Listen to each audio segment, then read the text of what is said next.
Why, yes, indeed, it is Blandy. That is my name.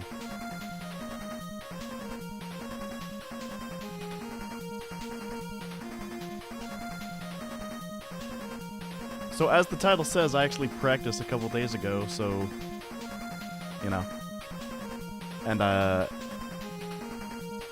Eric gets home from work late, but I think I can beat this before he gets home, because we gotta head straight home to get ready to go to California.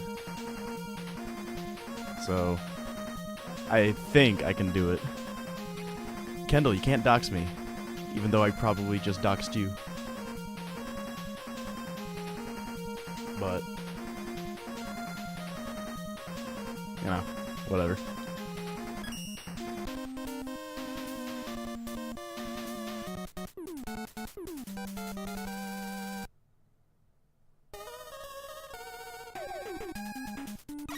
Also, I keep forgetting that there's a rewind function.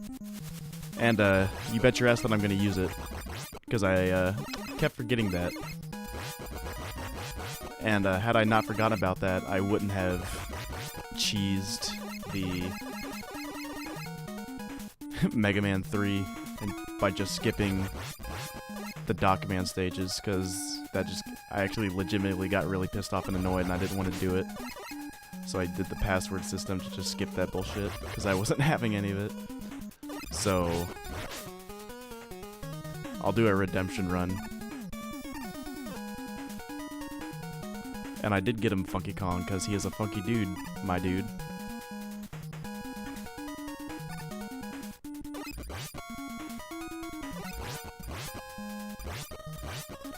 And while I'm in California, I'll go ahead and try to practice the other games in whatever off time I get.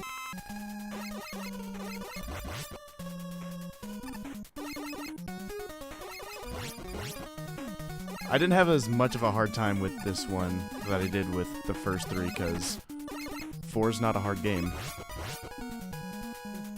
Like, in terms of difficulty and placement in the series, it's just kind of there, along with 5. 6 would be the easiest out of all of them, but it's a fun game. Not to say that this one isn't. It just added cool stuff in 6 that I like.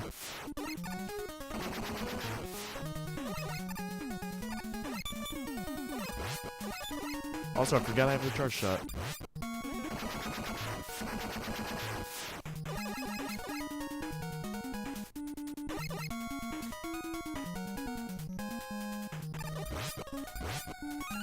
And right off the bat, we got another life. Oh.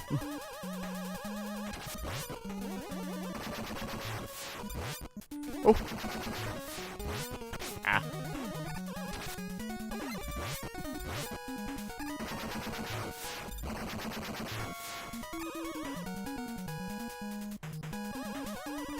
Okay, I remember this.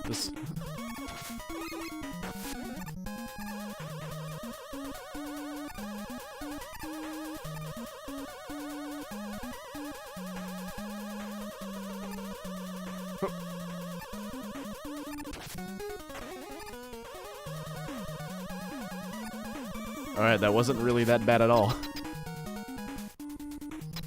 Oh no, you know what? I'm thinking of Gemini stage. Gemini Man stage from 3. That's why I got confused.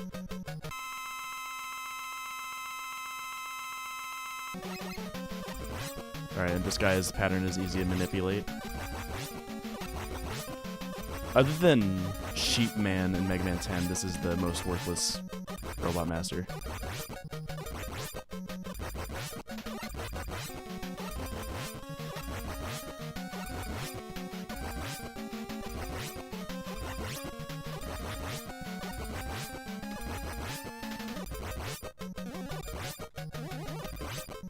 Oh. Oh, no. Oh. See, no, that didn't happen. That didn't happen. I was too busy reading the chat. I died on Toadman.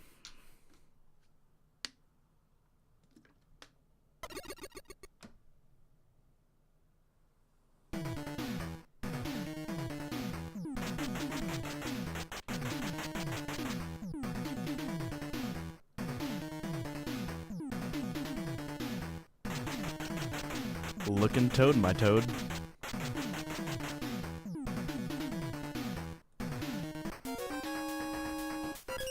Alright then.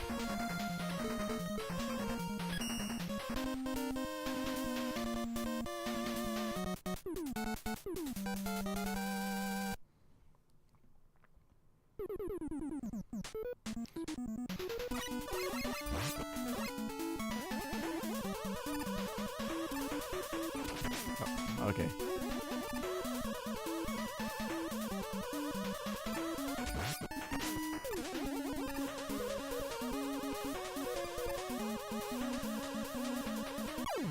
Nope. It's not cheating if it's in the game. All right, let's just get that right out there. Also, we're saving all of us just unnecessary time wasted.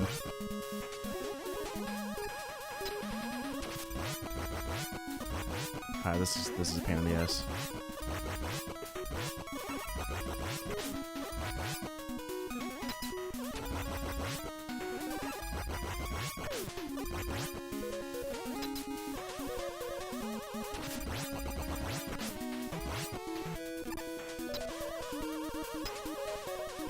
It's just hard to judge the distance of the jump sometimes.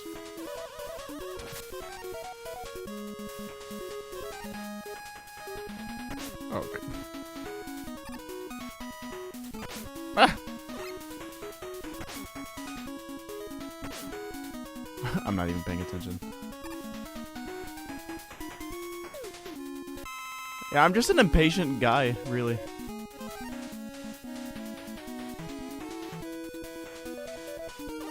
The only reason I got through Toadman and reasonably fast because I practiced.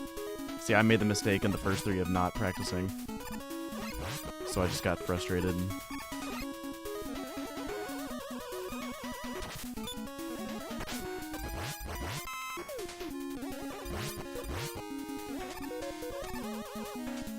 But it is a good feeling, though.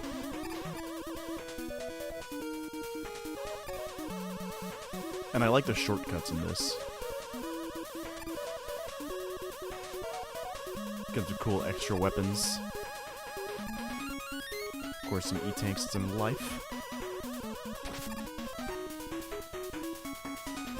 Ain't that the truth? I just killed Rush.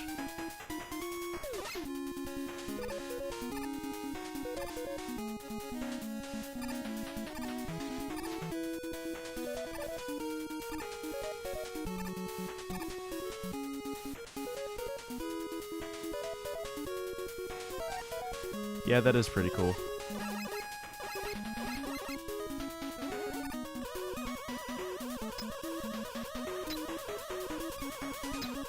Uh-oh. Uh-oh. Uh-oh. Uh-oh. Uh-oh.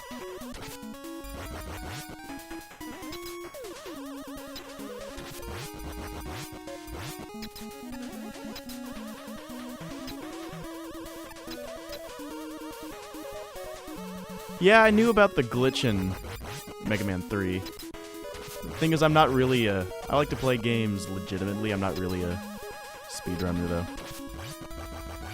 I like to play the games the way they were intended. Like, no shame to anybody who can do it, because that takes a lot of time and practice. I mean, there's clearly a skill. It's just not the way I prefer to play it. Oh, god damn it.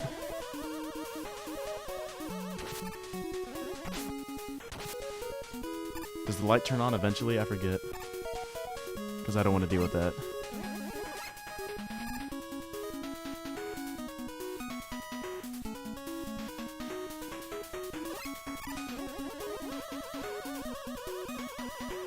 Whoop.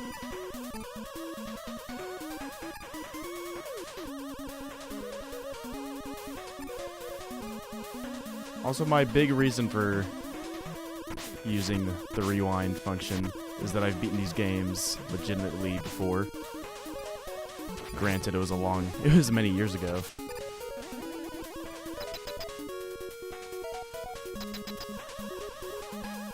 but I've still beaten them on the original NES or WiiWare.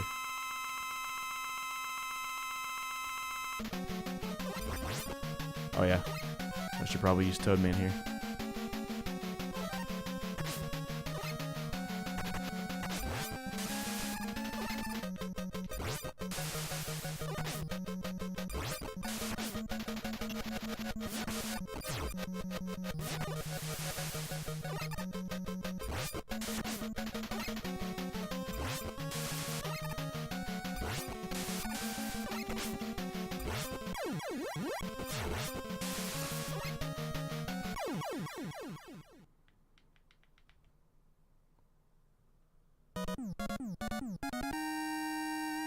Yeah, for sure. I heard a lot of people had issues with the I don't know about the Legacy Collection, but the X Legacy Collection. I heard a lot of people had input latency issues.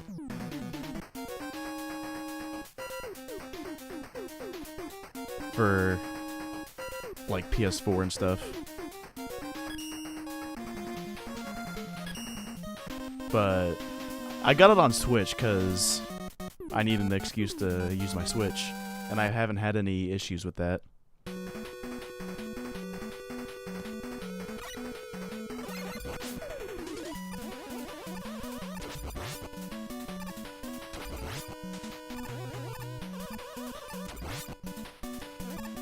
You know, it used to annoy me that after Mega Man 2, they had two castles. Like, there was the Proto Man Castle in 3, and then I forget the dude's name in this one, the Russian scientist, Karlov? I don't know.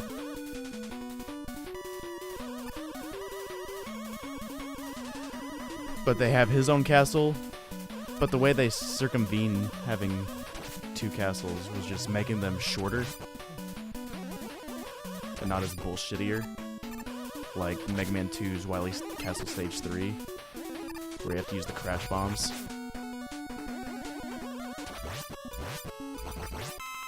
Fuck that noise. I used to do that no problem when I first played the game, but when I tried doing that like a couple months back, it took me like an hour and a half. Also, this thing's been following me the whole stage. Cossack, yeah, thank you.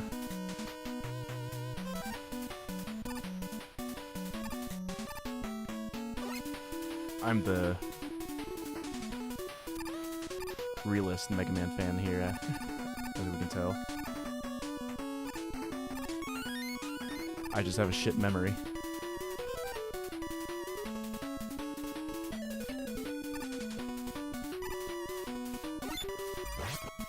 Oh, they, for sure.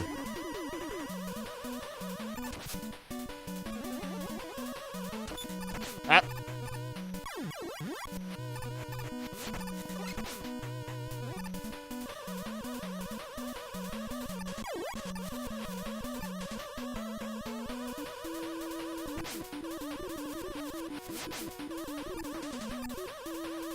Sorry, not sorry.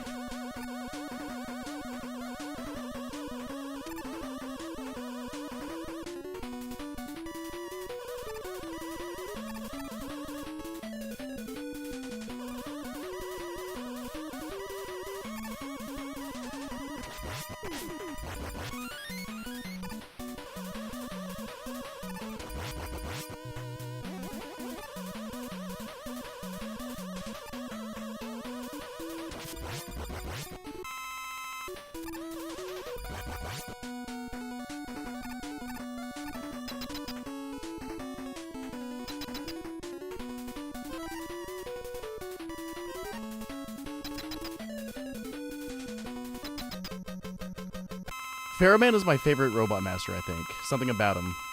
There's probably a Spirit Bomb move that I really like.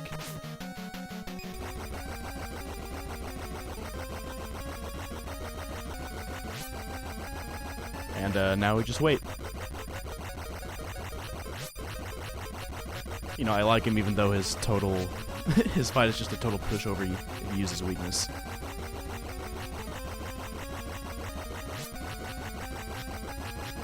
Can you imagine how much pain that guy's going through? Just perpetually being shot, frozen in time.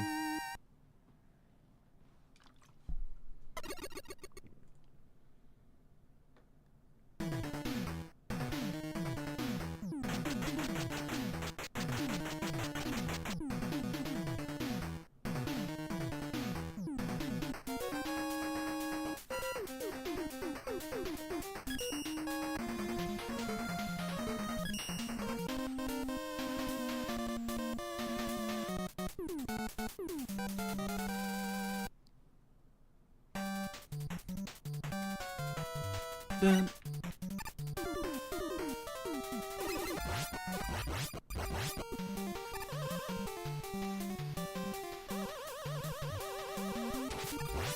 What makes them annoying in speedruns?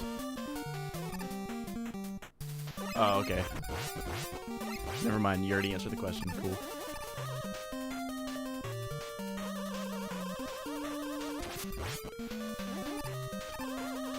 There's this YouTuber named Some Call Me Johnny. When he reviewed Mega Man 4, he did a funny little animation about Pharaoh Man when he uses weakness. It's like 2 seconds, but it's pretty good.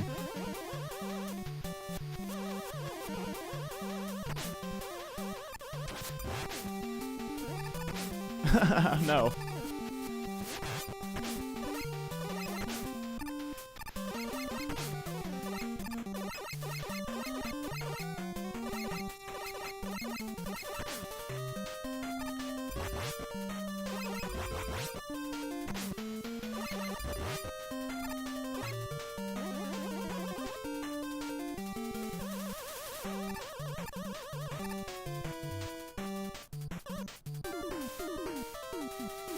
Oh, yeah.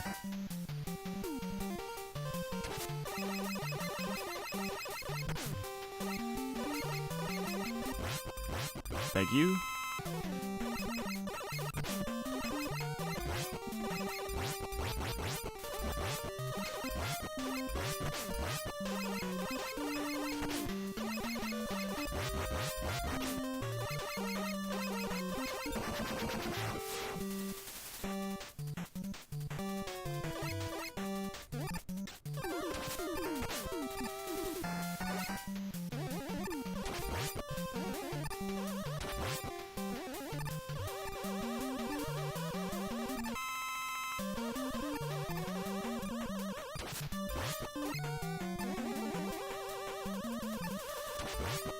Oh.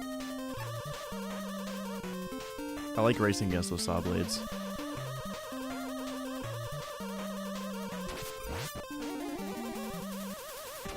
And I think this one will never hurt you as long as you're in this corner. I only say that because I've never been hit by him.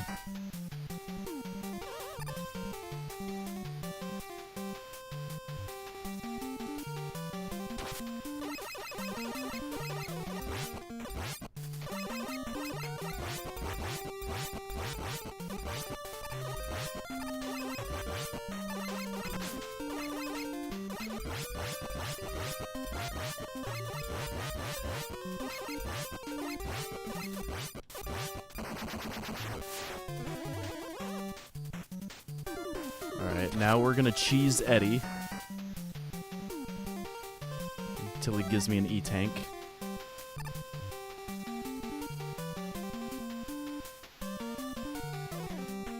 Hopefully this doesn't take forever, because I'm kind of on a time crunch. Thank you. Thank you for the follow, my dude. Always fun to see that message pop up, because I'm proud of it. Ah.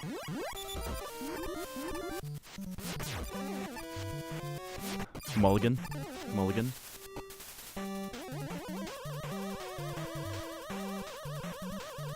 Huh. That's cool.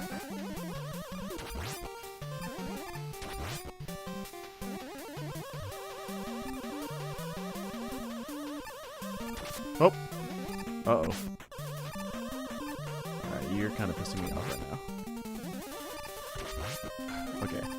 We're just gonna go down this way.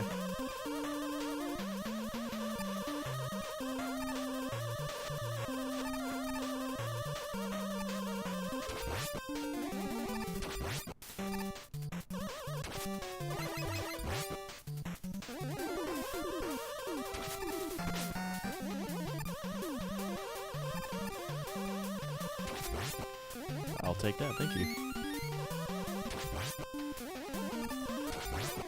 Well, I wouldn't say saint.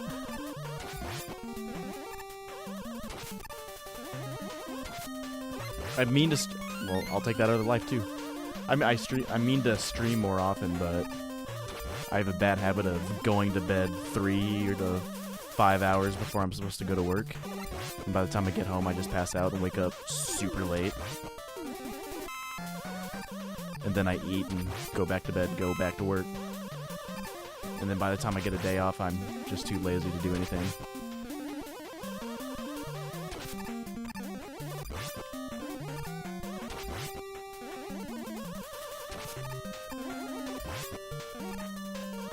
Because I've streamed Octopath. Yeah, that's what I'm confused about too. But, well, another life. Cool. Because I've streamed Octopath twice, so that means I've only played it twice. And I remember the first time I played it, it was like 4.5 hours that I streamed it. And I was like, damn, I could see myself doing this all the time. And then I just never did.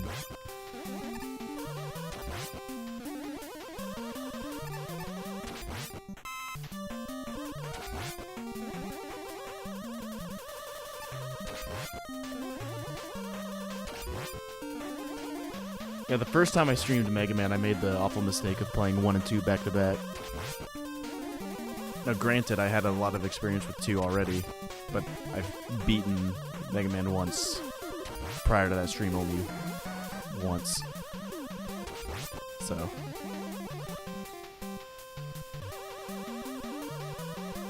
Yeah, I either do a 9 to 5 or a 2 to 10.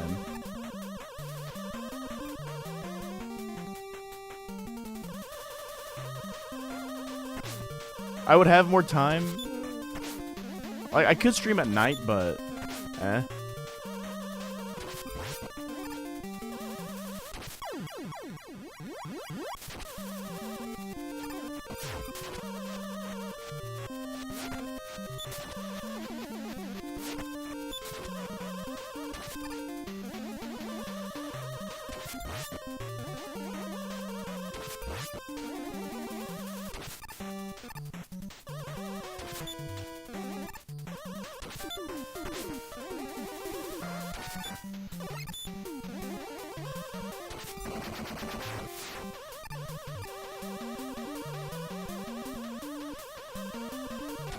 I'll spare an E-tank.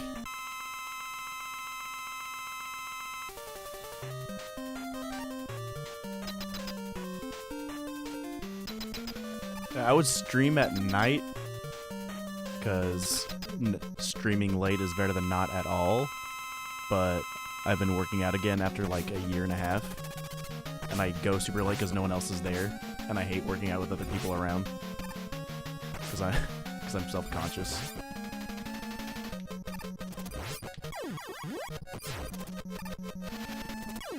Oh.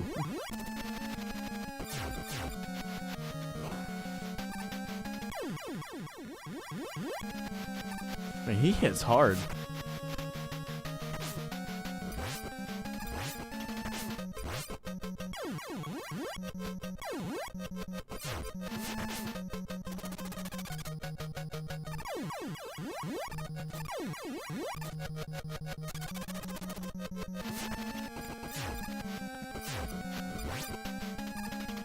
Like, dude, I mean it. I lost. Like, I'm no bodybuilder, but I had a.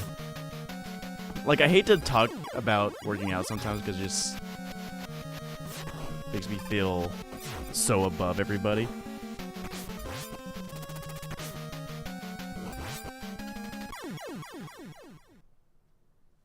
I'll take that one.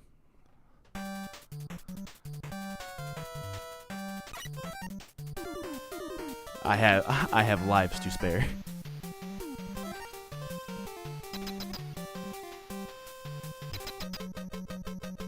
It's really about, but anyway, the working out thing is really me trying to not be a sick little shit.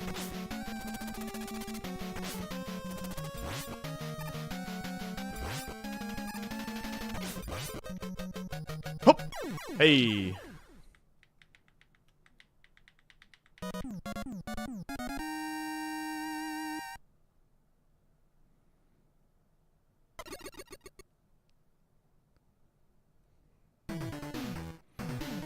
And eating better goes hand in hand with that. And I don't feel like I'm having a heart attack every time I eat something now.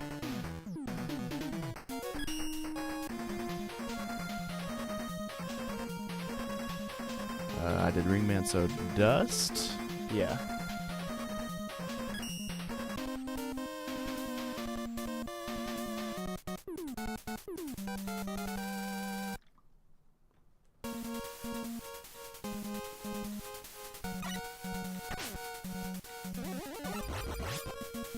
Thank you.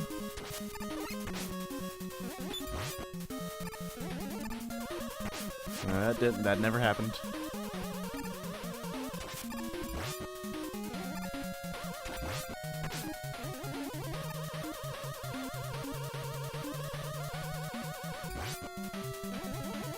Yeah, for me, 2015, 2016 was like my peak. And it was because I was the position I had at my job at the time was super stressful, so it was a good way to blow off steam. And then so I did that. I'm following the same regimen that I did back then. So where you that was stupid. Where you work out 5 days a week. And they're a really heavy hitter.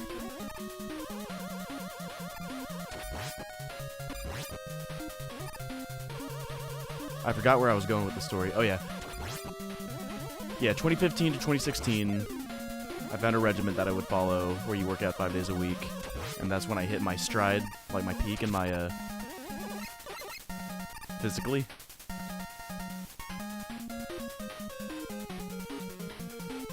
But my senior year of... Yeah, my whole senior year of college was basically... You're not going to have time for much of anything else. So... my dedication to school just became an excuse for laziness. Thanks for the lives, but I kind of need an E-Tank. I have more lives than E-Tanks. Thank you. But my apartment got new equipment that is better suited. Where I can actually do the workouts the regimen prescribes. Oh, fuck. Instead of having to find substitutes.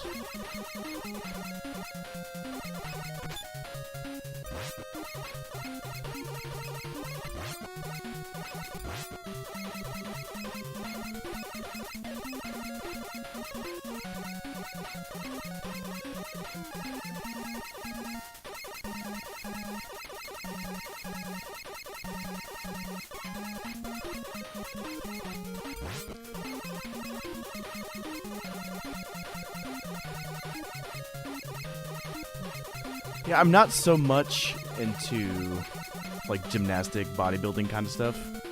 Like it's cool to watch, and for pointers and tips. But I'm really... But yeah, but for me, like, working out and exercising is for me. And it's not really for anybody else. I mean, you shouldn't be doing it for anybody else. You should be first and foremost who you're doing that thing for.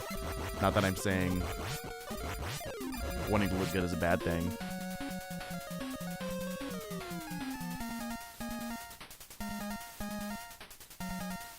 Because I want people to acknowledge. I mean, people are social people. I almost said people are social people. People are social creatures. You want to be acknowledged. Like, the most I like people to say anything was like, hey, you look pretty good. Like, just to acknowledge that you're living a good health style and lifestyle.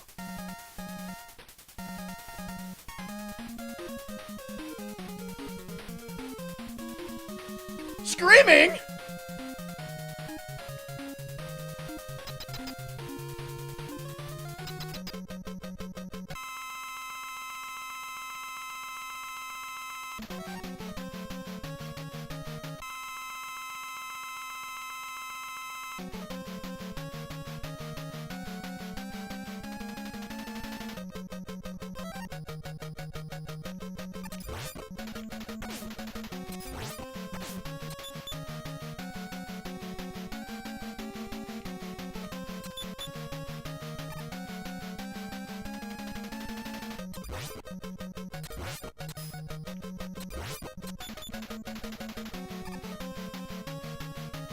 Now, continuing my point about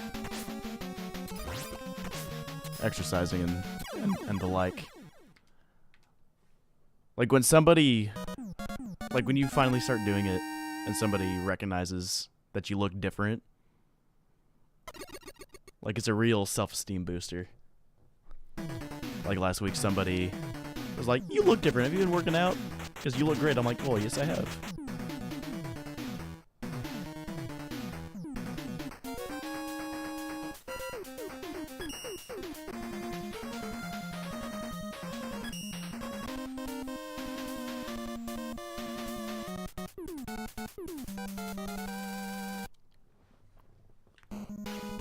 So I've been doing this for half an hour. Turns out practicing helps. Who'd have thought?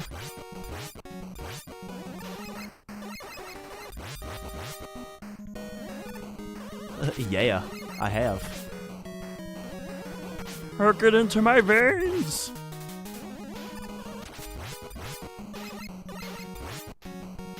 No! You bastard!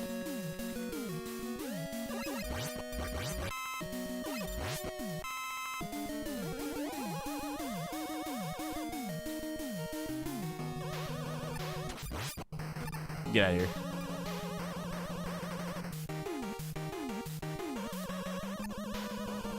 Ah!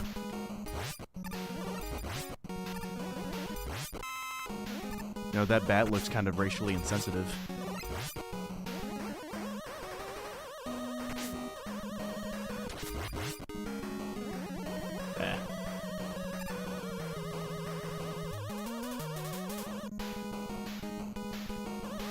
Ooh. Nope.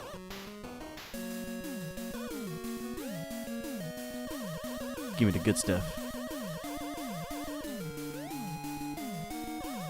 Alright, give me the better stuff.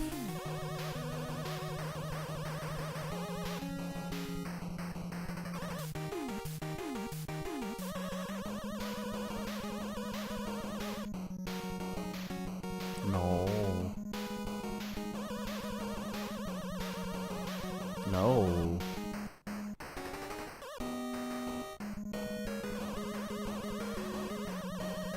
Nah, that's pretty good, but I think you can one-up that. One-up. Thank you.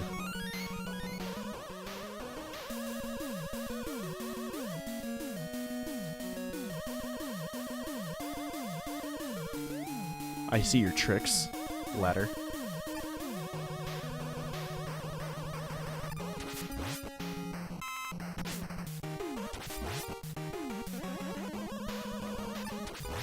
I have such a hard time getting that E-tank.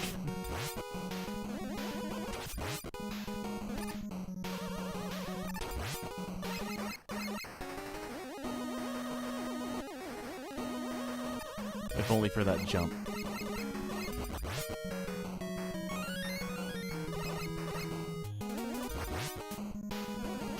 Oh, no.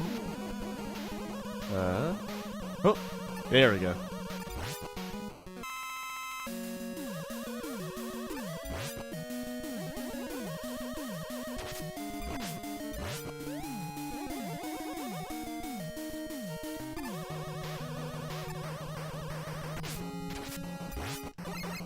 Yeah. Here's my excuse. I've beaten these games legitimately before, so...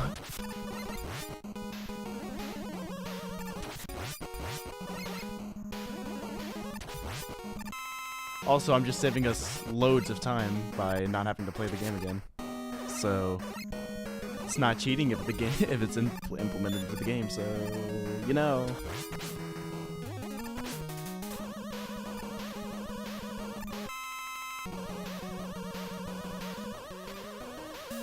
To be fair, I forgot they were there for the first two Mega Man games. And I beat those legitimately. Granted, they were painful runs, but I did it.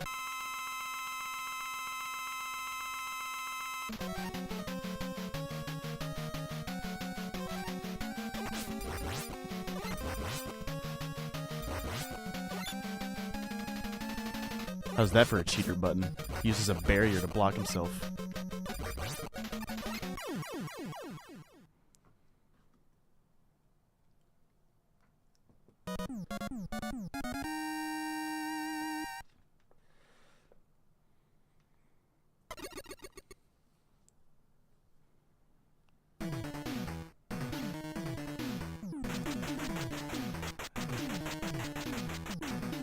This grid just oozes 1980s aesthetic.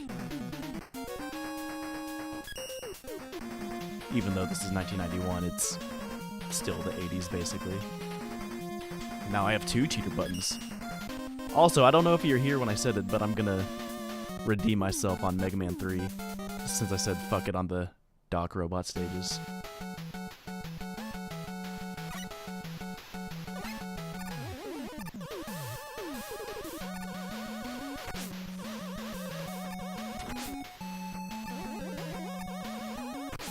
Fuck you. Ugh.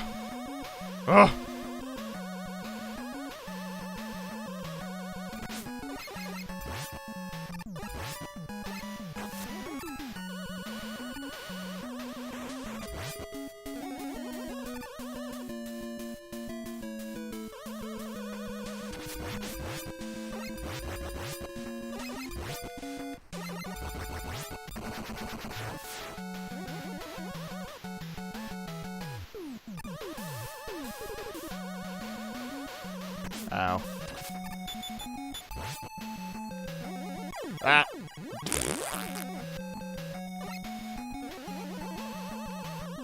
You go down. Okay. Ah.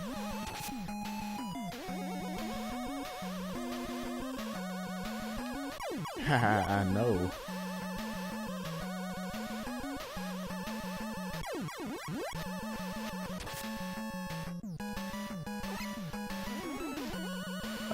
I haven't seen a whole lot. Like, I saw Vinny stream it for like the last 20 or so minutes he did it. From what I saw, I liked it. Yeah, dude, that's... For real. That's the best game mode in any WarioWare game. I remember in Game & Wario, you, me, and Eric, we were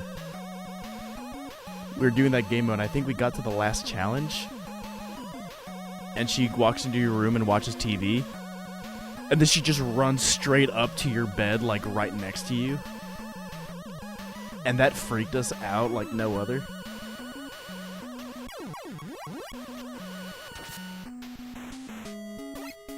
Okay, I have an idea.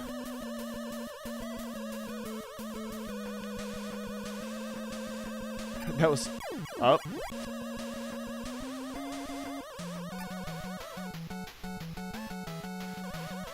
Up.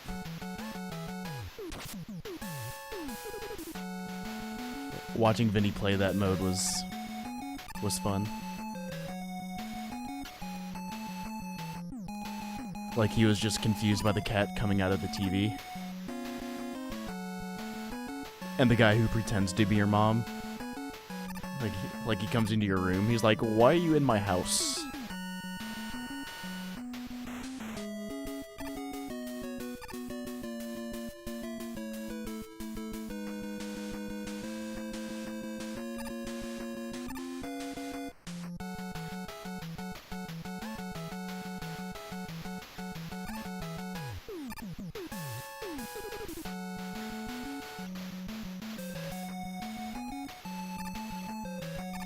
I like it when she opens your door.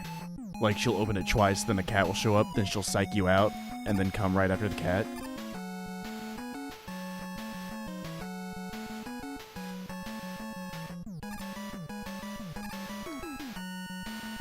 And I watched him play Rondo of Blood, and people were pretending to give him, I'm pretty sure they were pretending to give him shit for using save states. And he's like, yeah, I'm cheating. Well,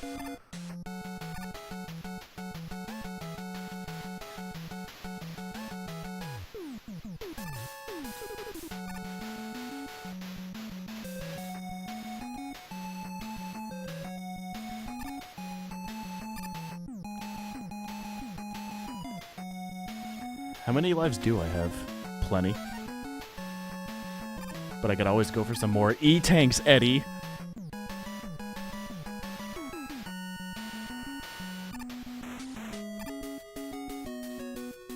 You ass. Oh. Thank you.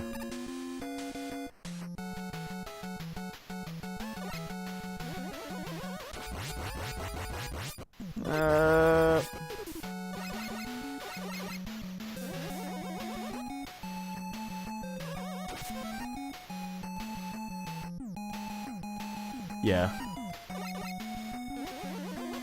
I would agree there.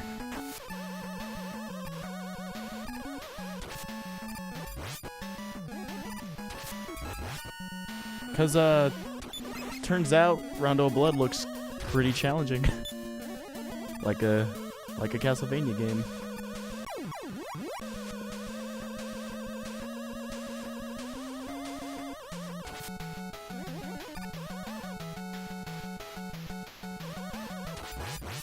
It's a shame that there was really no, you know. Yeah, it does. You're right. Oh yeah, you're right. Because I remember a whole bunch of people. Yeah. You beat me to it. A whole bunch of people were doing Dio emotes in the chat. Right, and this is where I go down that hole.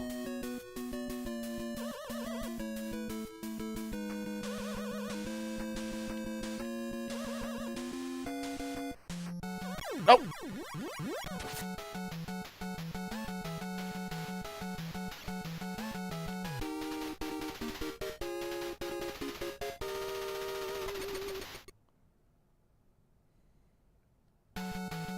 Speaking of Castlevania, Season 2 comes out October, I read.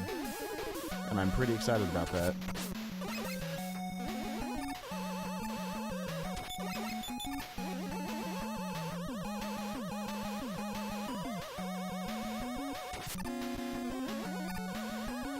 You know, I read somewhere that the first 4 episodes were originally scripted as like, because they come to about a 96-minute runtime altogether. I read that the original script was made to be like a hour-and-a-half movie. Which is why it was, I don't know why, I guess making it, I don't know why they decided to go episodic instead of just a movie.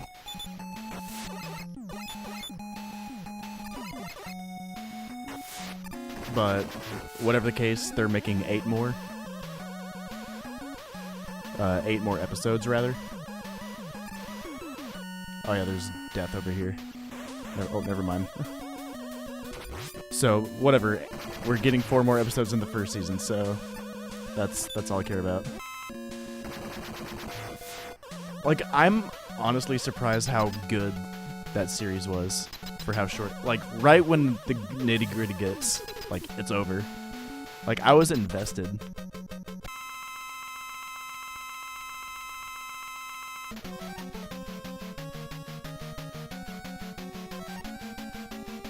Alright, this guy admittedly gave me trouble. Because he hits fucking hard. I'm just gonna start over.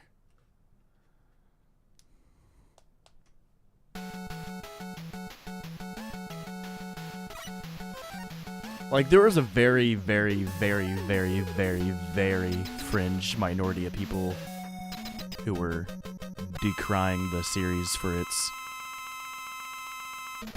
anti-religious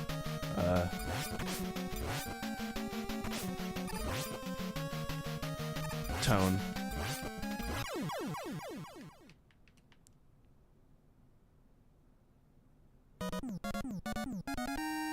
Like, it's not really anti-religious.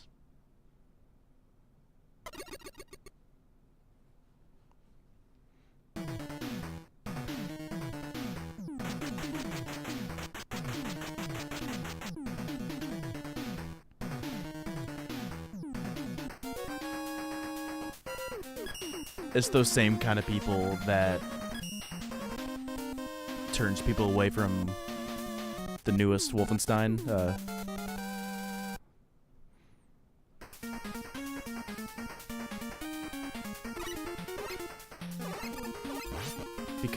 Because it takes place in the 60s, where civil rights was a big thing. So, setting-wise, you know, it makes sense within the universe of the game.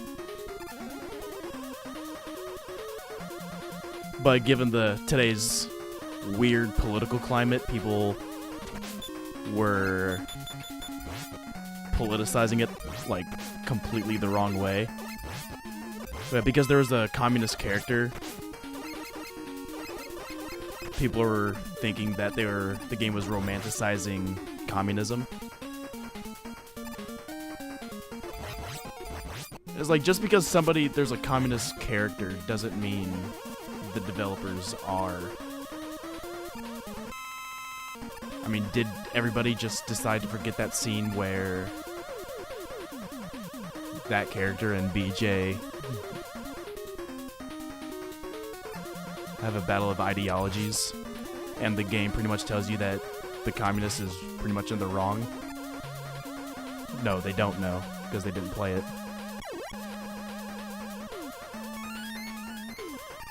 Yeah, black people are more prominent, you know, in this game, because it's the civil rights movement, go figure. Like, it's so infuriating.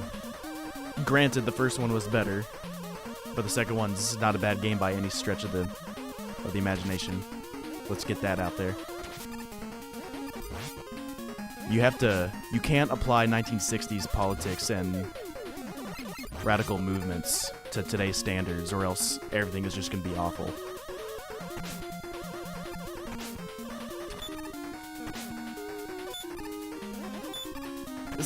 Like, these are the people who hate, like, the special snowflakes that they love to decry, but they're basically the right-wing version of that.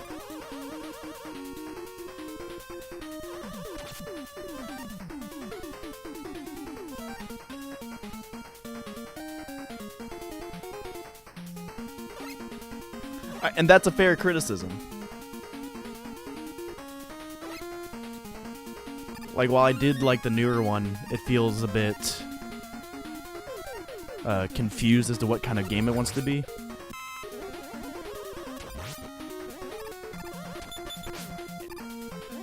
Like, I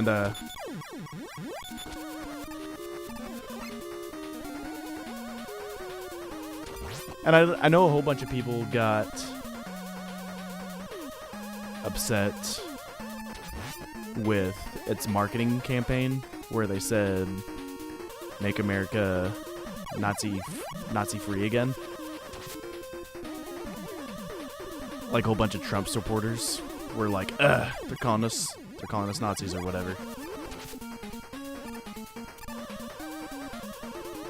No, of course not. It doesn't.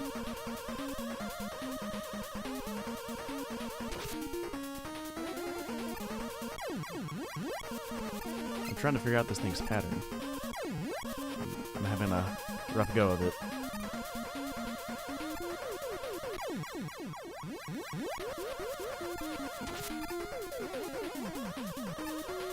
Yeah, but people were getting upset. Trump supporters mainly were getting upset with I'll just see where this takes me. With the Make America Nazi free again. It's like, Make America Great is just a meme at this point. And also, given the context of the fucking game. Dude, I have a bad habit with only using the Robot Master weapons for the Robot Master they're weak to.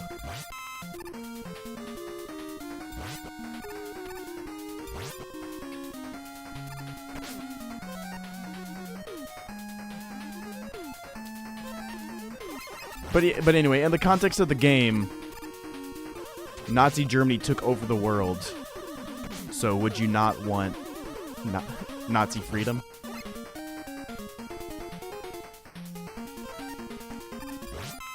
And I like the way they, in the Roswell stage, you can listen to an SS leader talk to a couple Klansmen.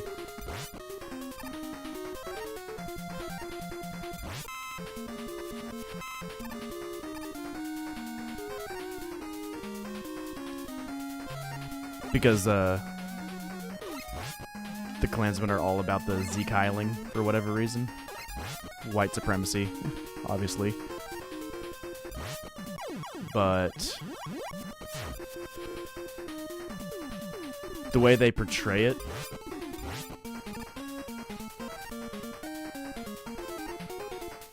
makes them look like total bumpkins.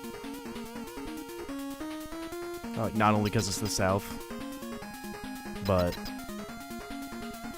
because supremacists of any race are idiots. I mean, yeah, that's basically what it amounts to as Nazi posers. Because they're like, yeah, we like the racial purity part, but they don't know anything else about the political and economic reasonings behind the National Socialists. Like, they were only taking one thing away from it, but anyway.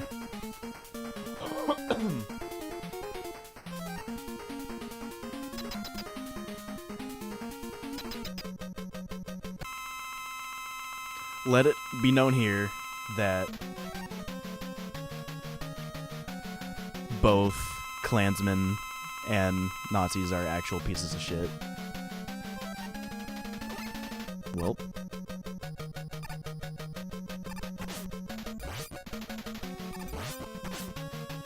Get away from me, dude. Ow.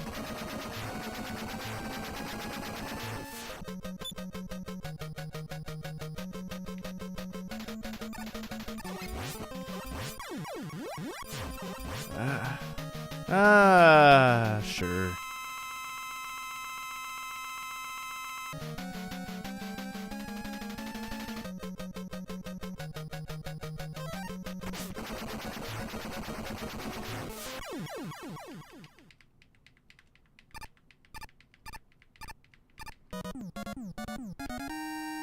Yeah, so in Wolfenstein, that part with the Klansmen was funny, and I like that part. It's kind of one of those things where you just kind of have to stick around to witness. Like, you don't really have to seek it out because it's right there at the beginning in front of you. Because your eye's immediately going to be drawn to the stupid ghost-looking assholes and bedsheets.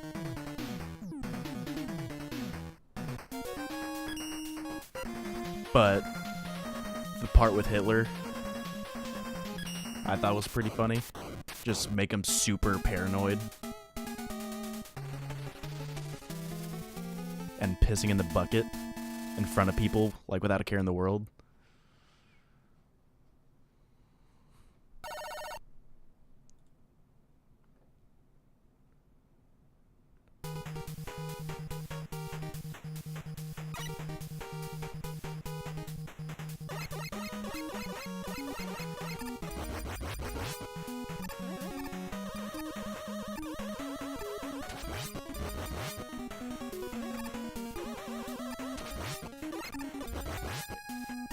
And the part of the game where you have to audition for the movie.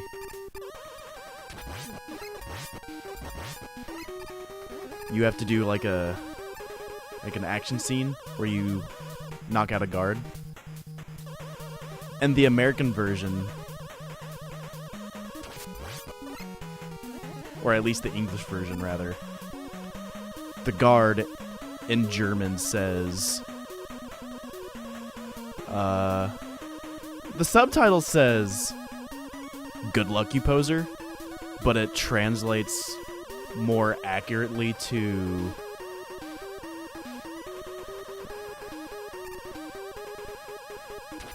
No!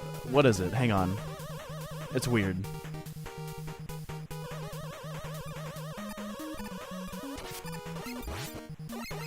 Okay, the subtitle says, "Good luck, you poser," but in German, it more closely translates to, "You do it right, you poser."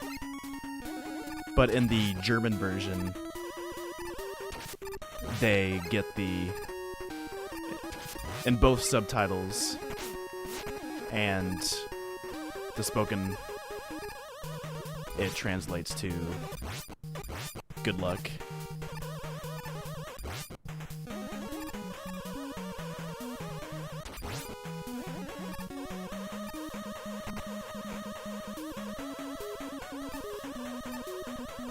Just a fun little tidbit, since I like German language.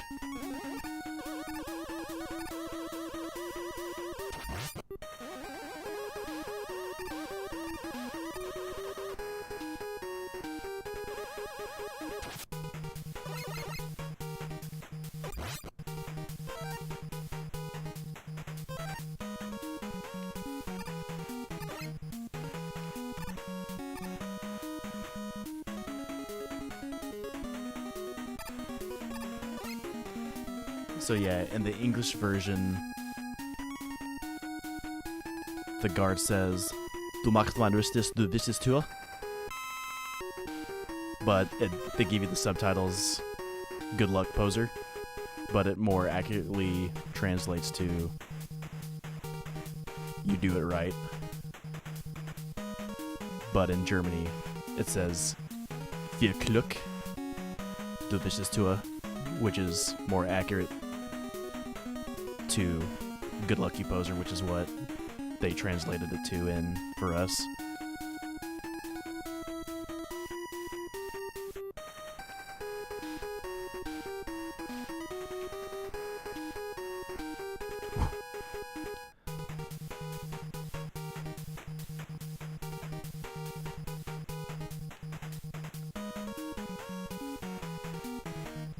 And part of that was to just show off my pseudo bilingualism. Because really, I know like 1/10 of that language. I forget what I'm supposed to use. Ring, okay. And I'm gonna try not to use any more E-tanks. There was another weapon I could have found, but I forgot where it is.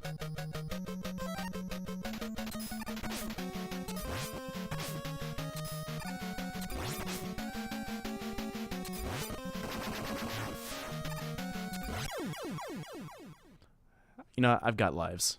I'll take the hit. It's not that far back.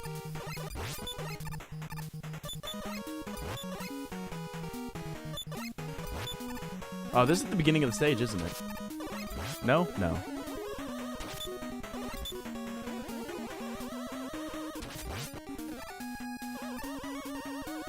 Where is it? I don't remember. Either way, it's not a long stage.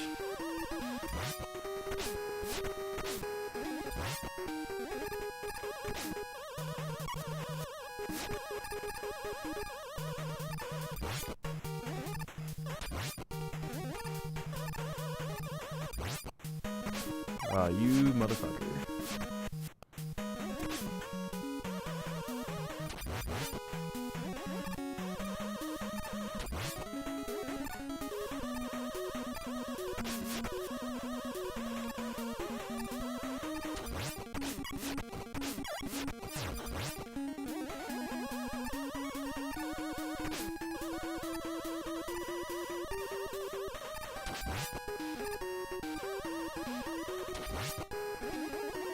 There goes Kendall starting up and closing Monster Hunter again. I mean, I know it's for his DLC, but, you know.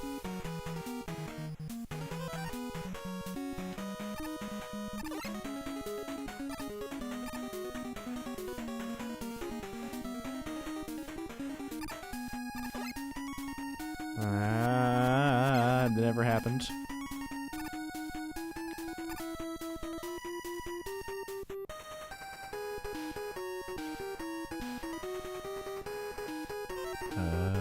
Ring just in case.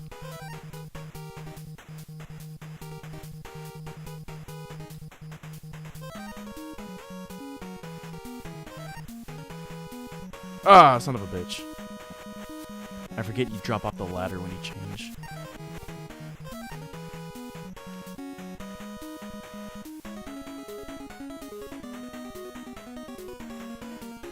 I don't know.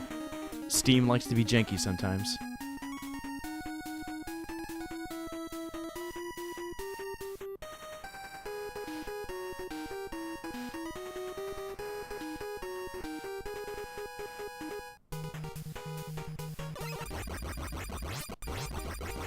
I'm gonna fight this guy until I get full health.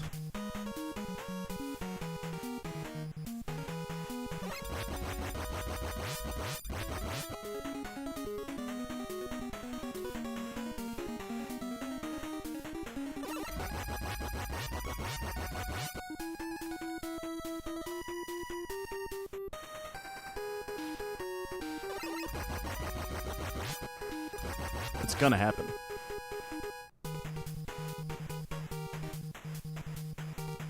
I really want to play Monster Hunter, but every time I've tried to play it, I've made the mistake of playing it late at night. And I can't get much done because I'm tired.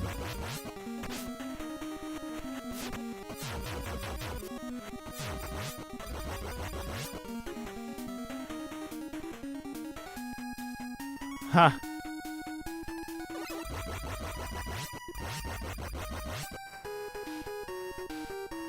That's funny.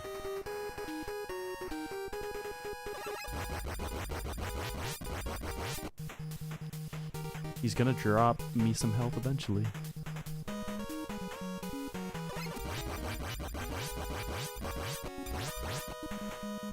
You mean like this?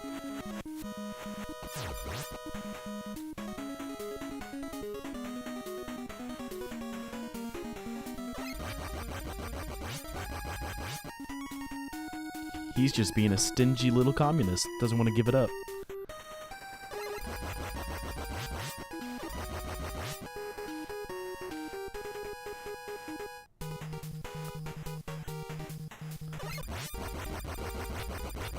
What was...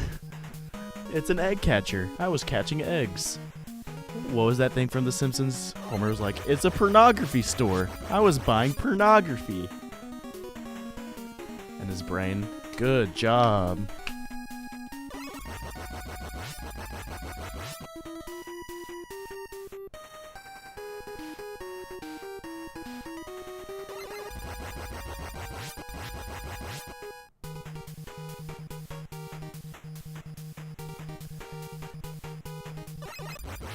Have you seen that Count Dankula video? The, what communists done? Yeah, so it was the pornography store, okay. The Count Dankula video where it's called What Communists Don't Want You to Know. And it's just him, like 3 of him on a green screen with the words communism doesn't work.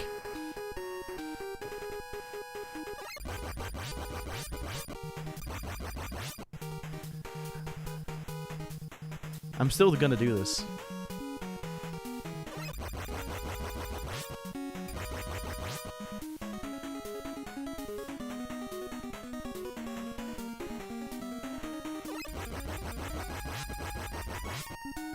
No. Oh, you son of a bitch. Ice.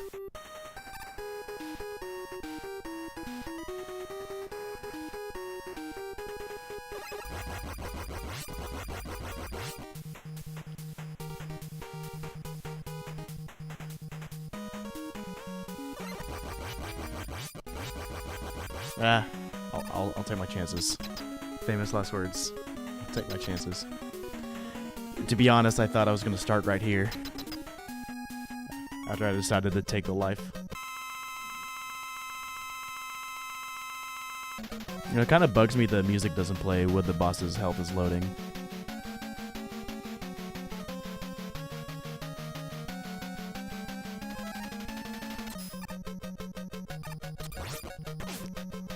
Well, see, that was just avoidable.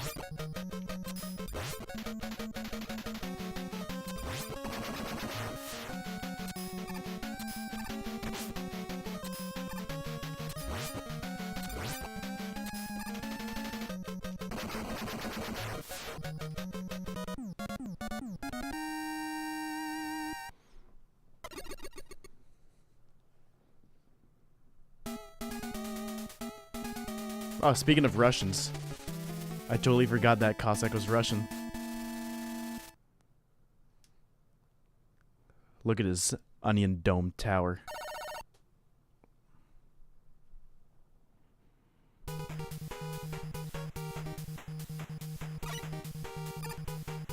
I've got roughly a couple hours until Eric gets home.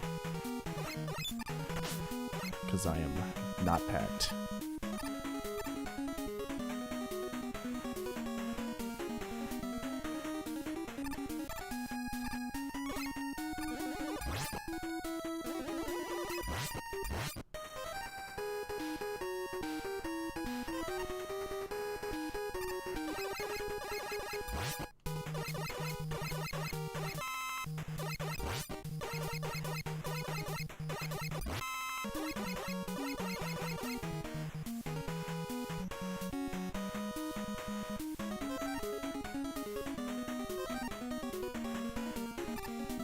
Oh yeah. Okay.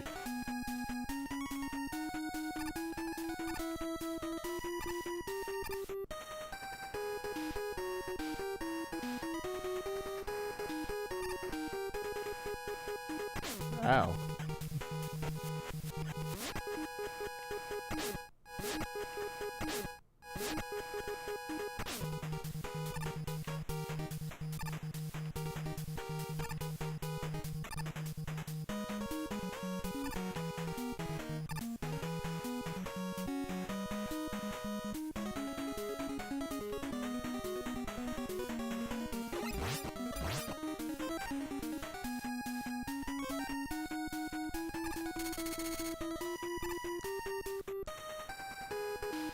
When he looks up, he looks chubby.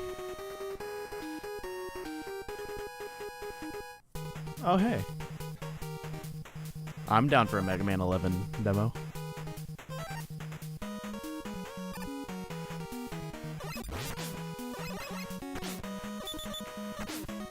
I'm having a hard time here.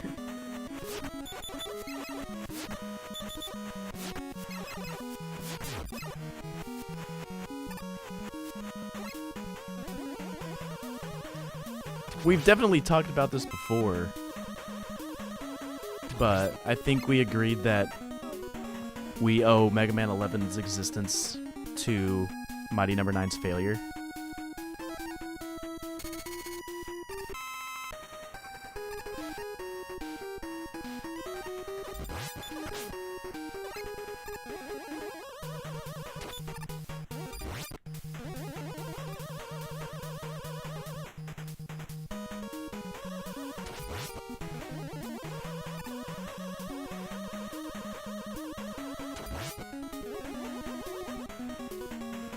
So some good did come out of it after all. Mighty No. 9. Come on now.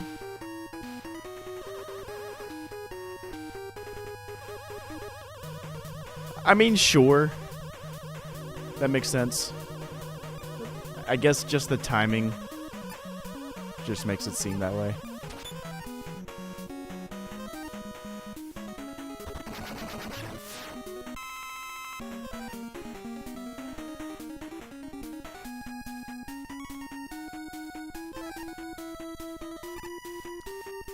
I suppose eventually it was going to be made.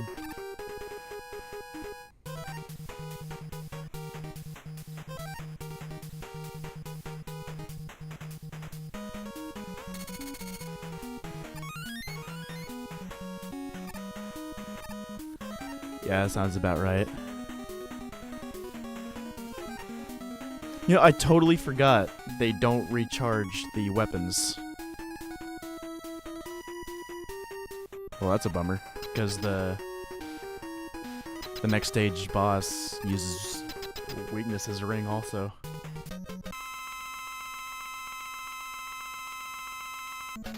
Ah, this fucking thing.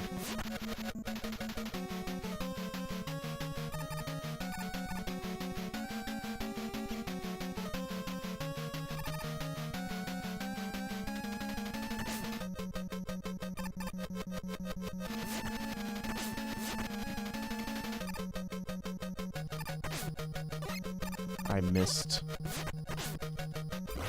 Got it. That's all that matters. I got one in there.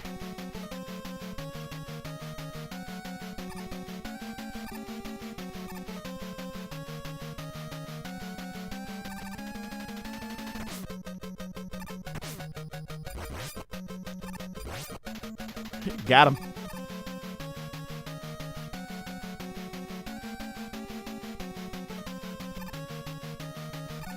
I think this is my least favorite of the Cossack fight.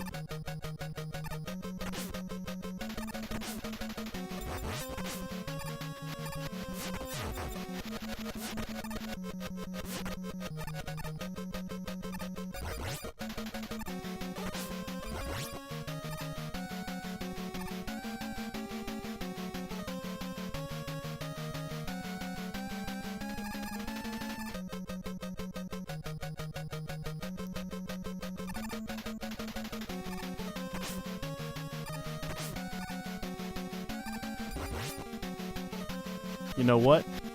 I'm gonna try that again. At what point do you think they were starting to run out of ideas for Mega Man?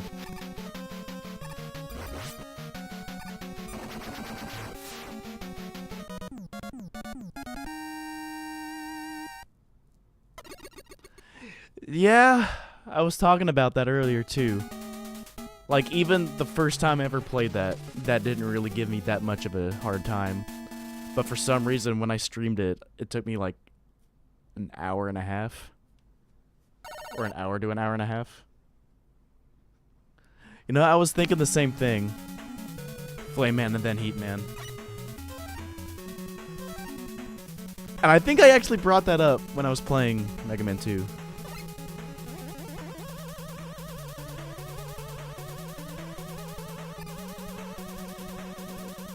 Common names aside, what about reusing Robot Masters from 2 to elongate the game for Mega Man 3? Would that be a case of running out of ideas, maybe?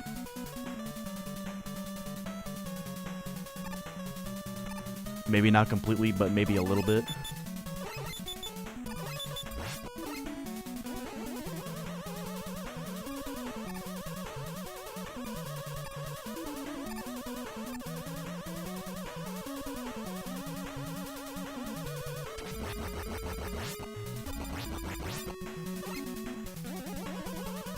I mean, I like the idea, don't get me wrong.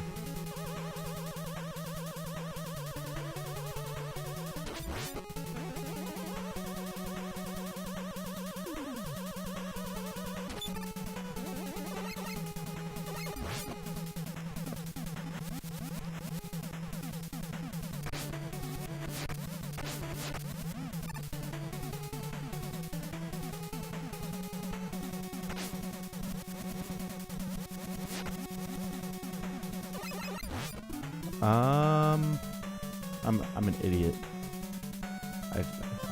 No, that's not it. What the fuck was it? Right.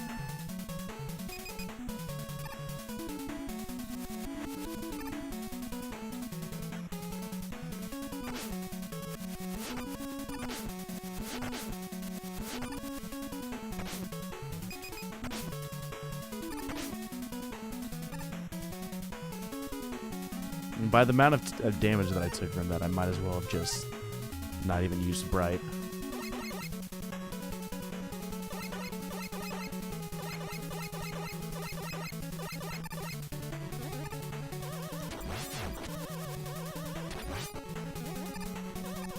So Oh, now that I remember. How come I'm shooting Sega Saturn logos?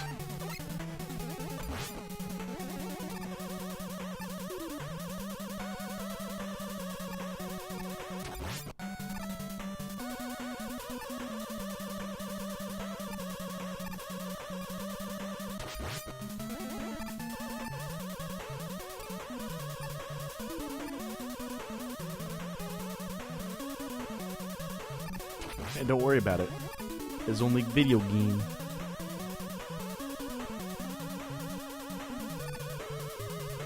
Alright. I'm stupid, and I couldn't figure out how to get this one.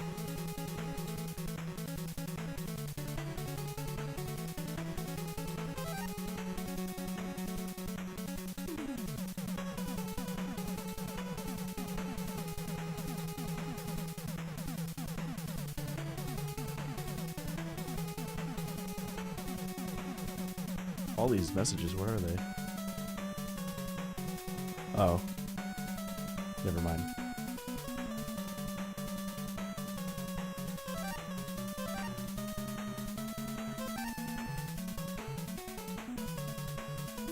I forget how to got this.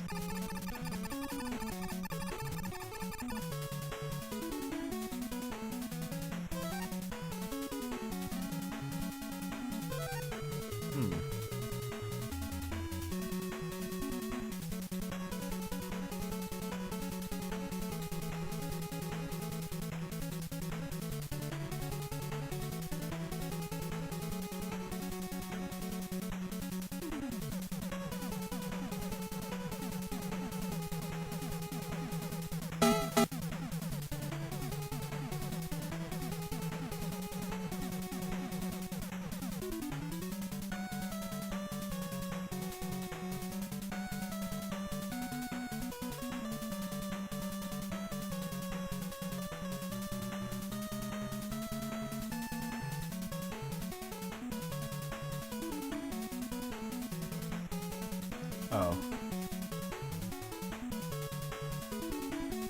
Okay, I need the balloon thing to get it.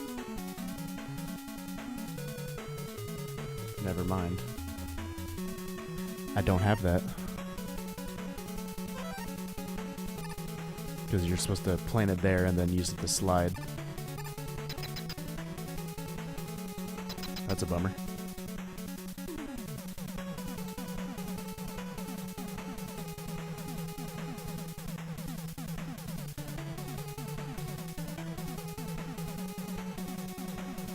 Anywho, okay.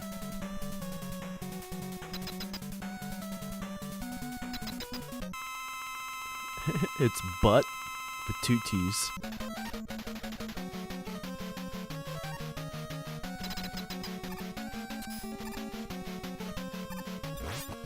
Ah!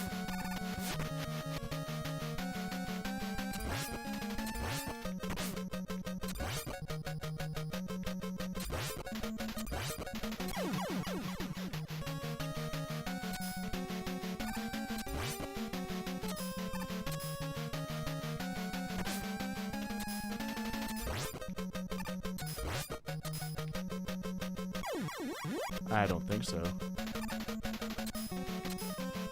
Oh, I don't have any more.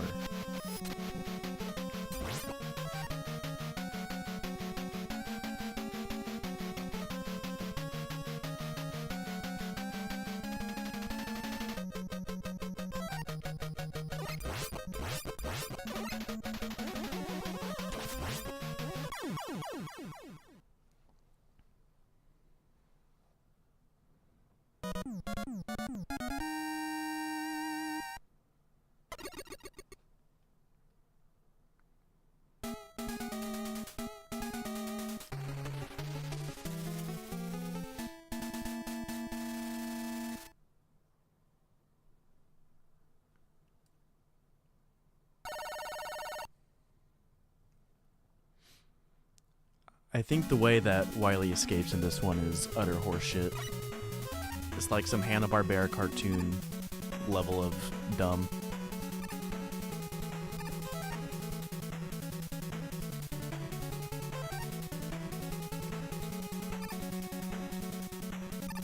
Come on, Rush, you're fucking killing me. Oh, well, never mind. Wait a minute.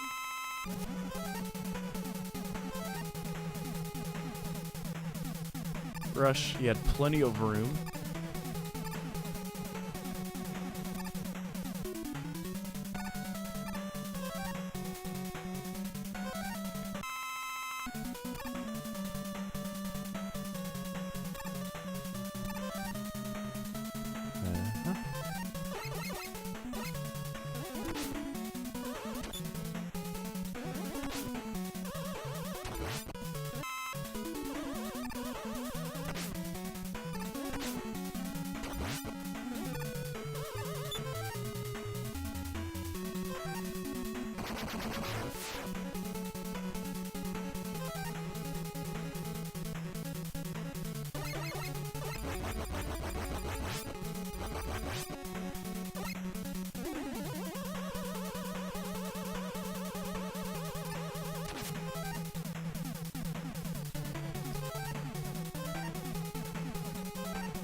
I gotta say, I do like the wire.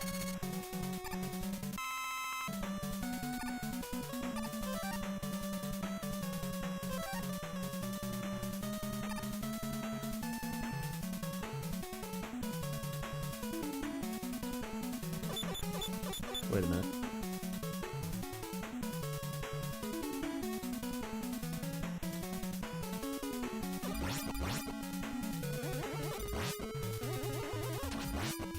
I don't think I've tried going... I don't think I went down when I was practicing this.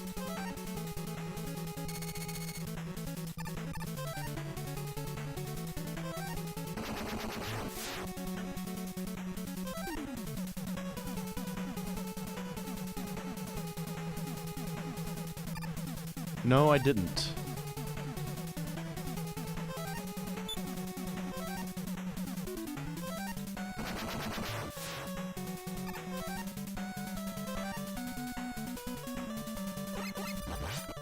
Or did I? Ah, whatever.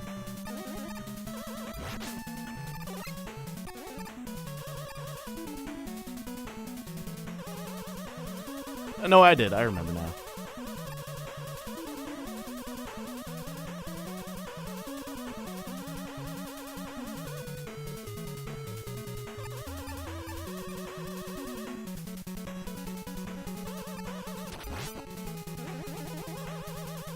Ah.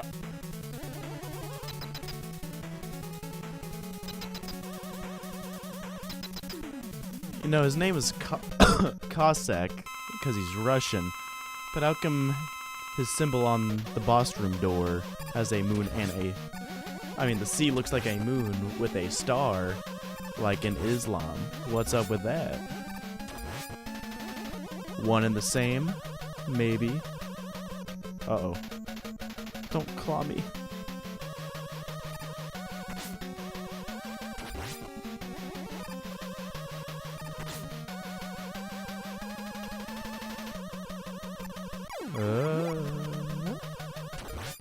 Get away from me. Woohoo!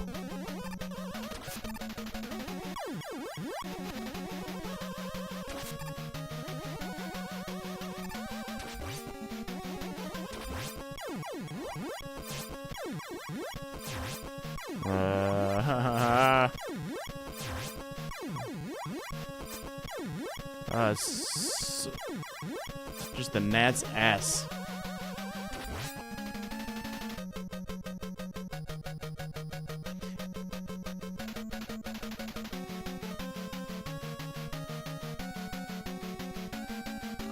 Plot twist, Dr. Wily's alive.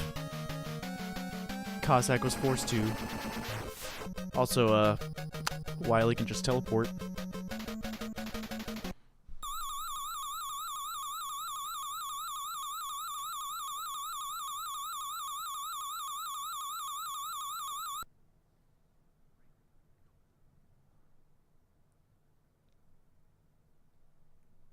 I mean, honestly, I know the stars just because Soviet Union flag has a star on it, I think.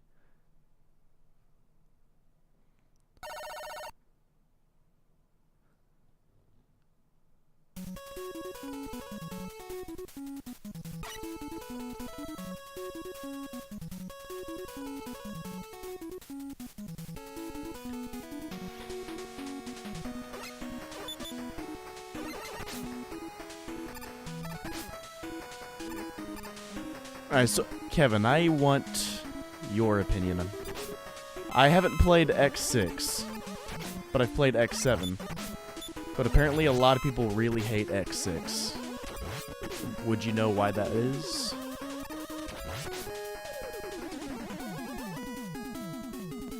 Also, you're blowing my mind here with all these theories. You're, like, turning it into brain goo.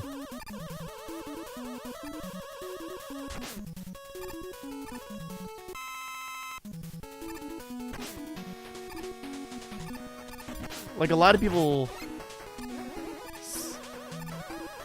Okay, so, I mean, okay.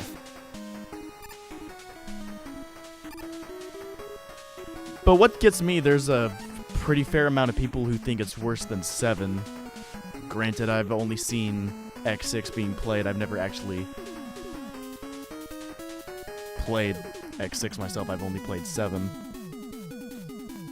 It just seems weird to me that they'd be willing to make that statement.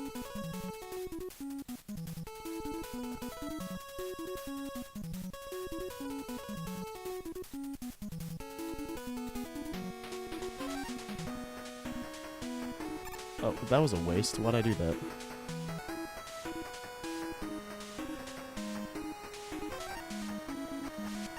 You know what?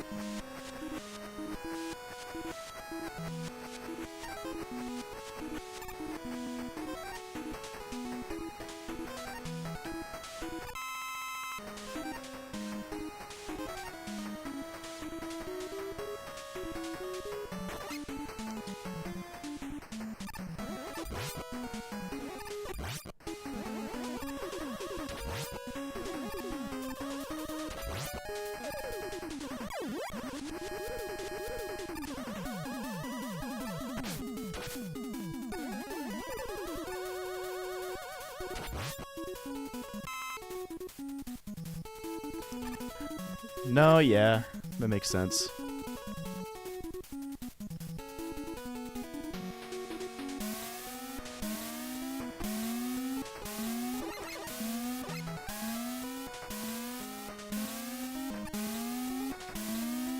There's one video I remember. It was called like Mega Man X6 is the worst game I've ever played, or the worst game ever, or something along those lines.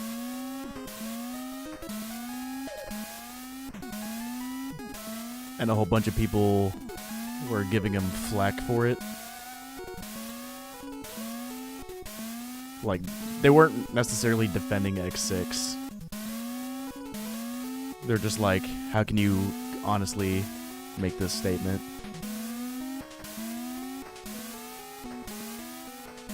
And then he changed the name.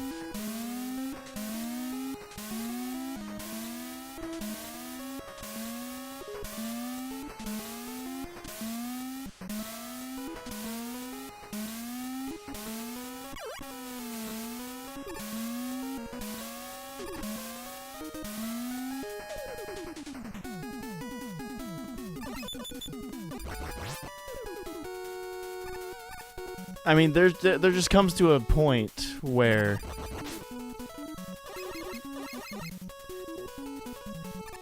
granted your opinions are your own, but there comes to a point to even something about video games, and stupid and trivial as they may be, you're just objectively wrong. You mean Sonic the Hedgehog 4? Like that 3D one that tried to be a classic series? That makes sense.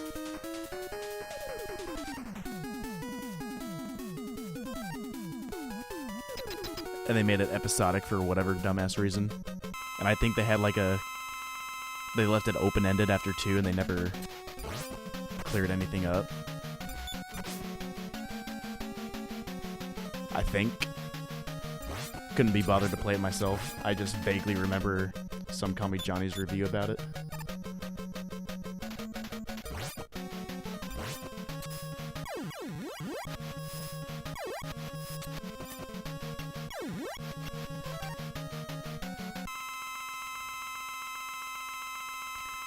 Yeah, speaking of Some Call Me Johnny, I like his take on Skyward Sword. He's like, yeah, like he doesn't really shit on the controls, which everyone has done to hell and back, so it was refreshing to have somebody say something else. It's more about the story structure that he had issues with.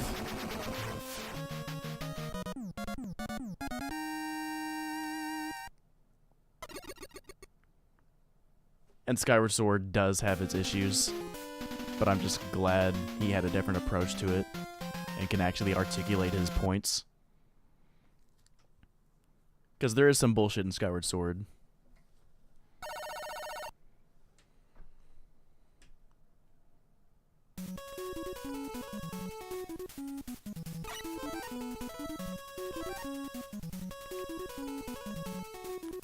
I remember this.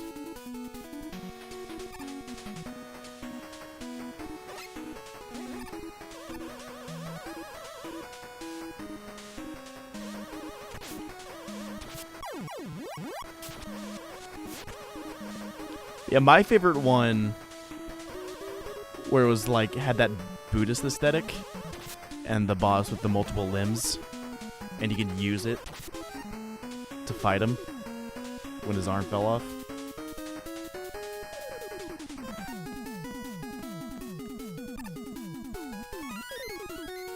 Okay.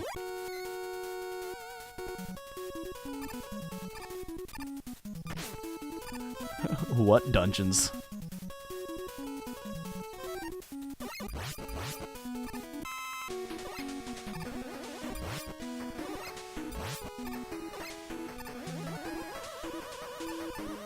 Whether you're talking about the shrines or the beasts, I'm still agreeing with you.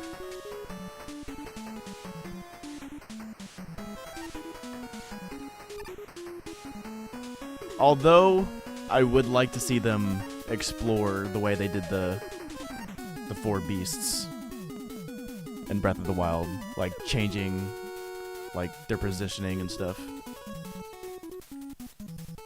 I would like to see them explore that in a future game, or possibly some add-ons.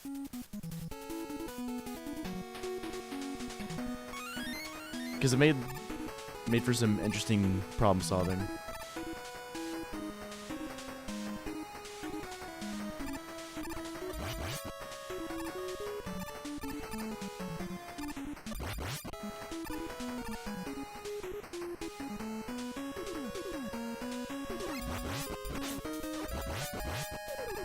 Like, nothing too brain-taxing, but fun nonetheless.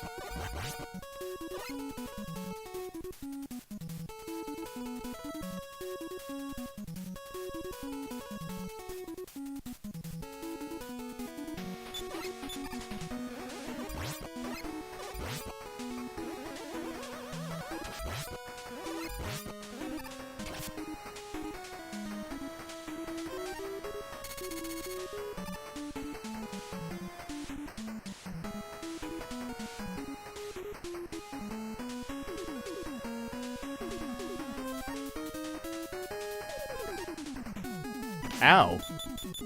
Can't do that.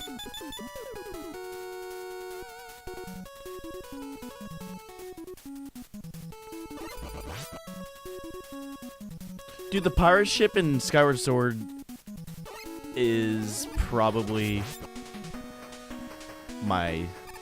it's in my top 3 dungeons. Like, not only that, but like the process of getting to it. I forget what they call the things in Skyward Sword. Like the time stones or something like that. That's one of my favorite gimmicks a Zelda game's done.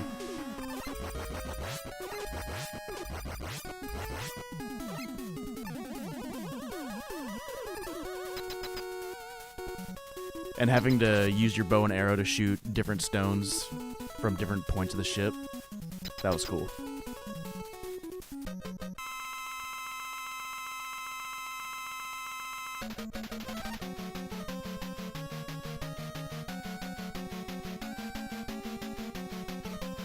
I barely have any ring. Why'd I do that?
Wait, what are you saying?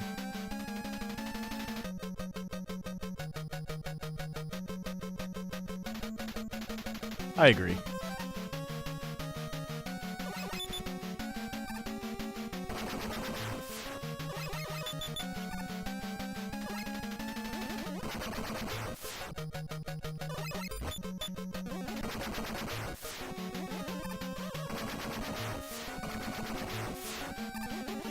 And we're going to California tomorrow. I don't know if we told you this, but when we were in New York, Trump was visiting, and there was like this big protest. And I kind of hope there's like something similar, like not necessarily Trump, but I hope there's like some kind of rally going on, because that was just fun to watch. Just because they think they actually fighting for something.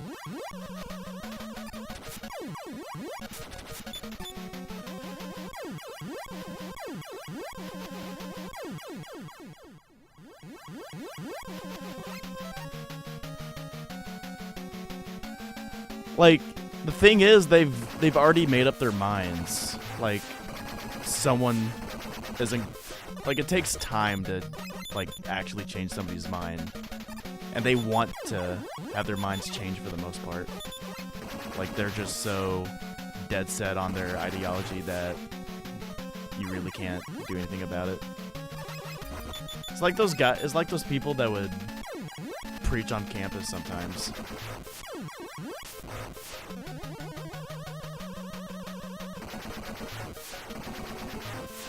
It's like not all of them were antagonistic, but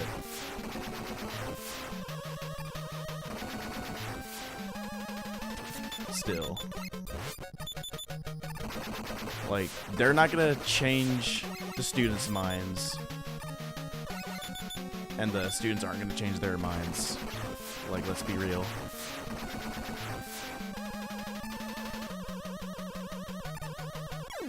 The best day of school ever was the day after Trump's winning the election.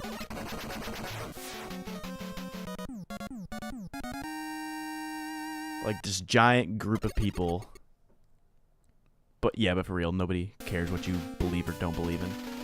Yeah, this just giant group of people, just one by one, like in a big circle, like the space in the middle, like one by one, somebody coming to the center and saying why they're against Trump presidency.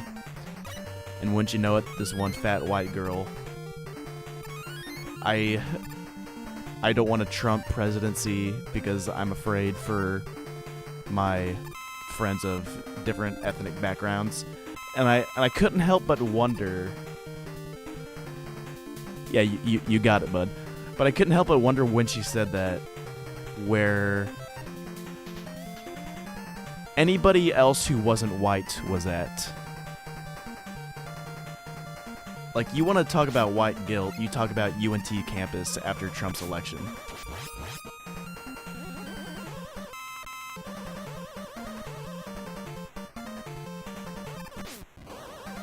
Oh, you know what? I kind of need those.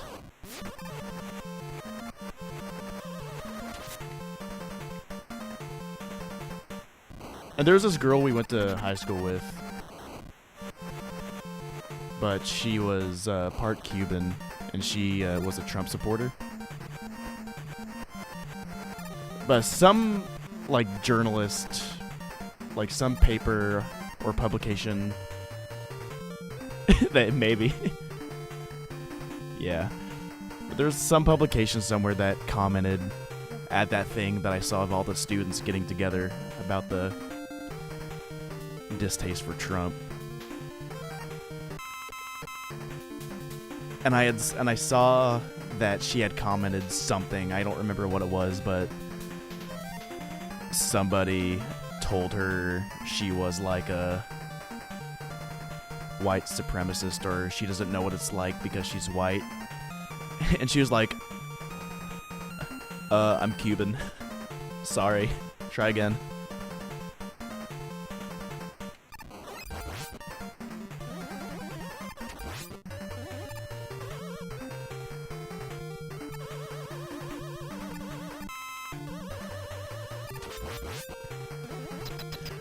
And you want to talk about slacktivism, like, to the core.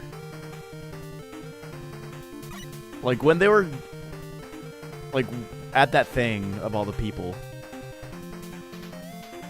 like this one kid started shouting, "Let's take this to the square," and then a whole bunch of people were like, "Yeah, to the square," and then they just stood there and didn't go anywhere.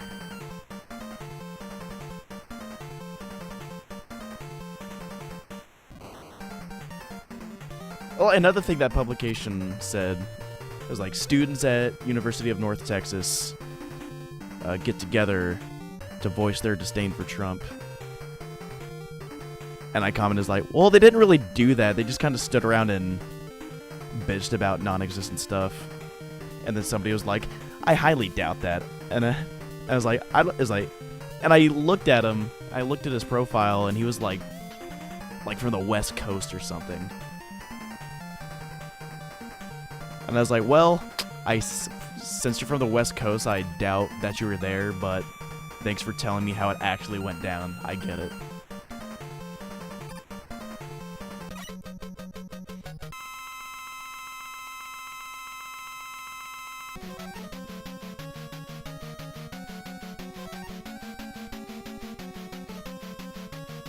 It's like when Smash 4 was announced. I saw something about Mega Man's announcement, and this dude commented, I wish Nintendo would give the people what they actually wanted sometimes. And I was like, are you fucking kidding me?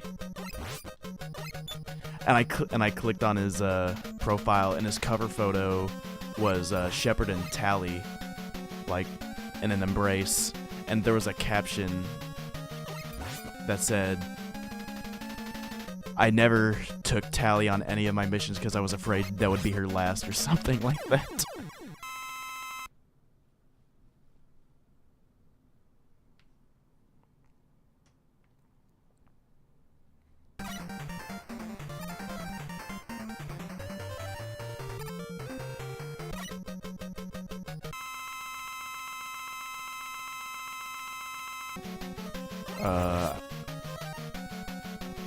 Toad.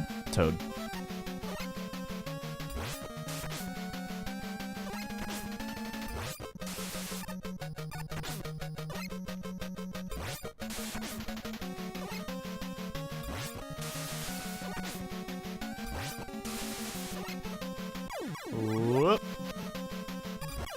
Whoop. Hard to see there. Get him!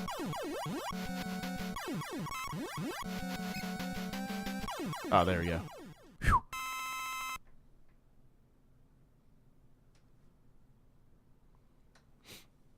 Bring back Snake's butt. That's my number one pick.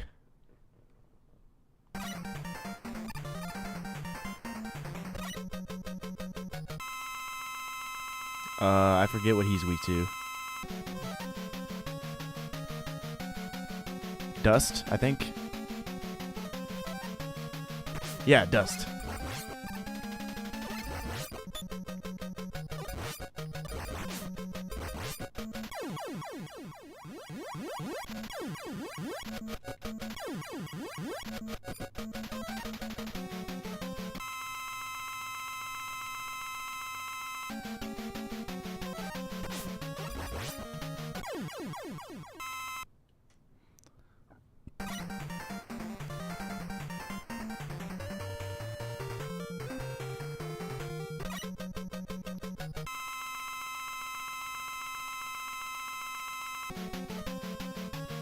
But I remember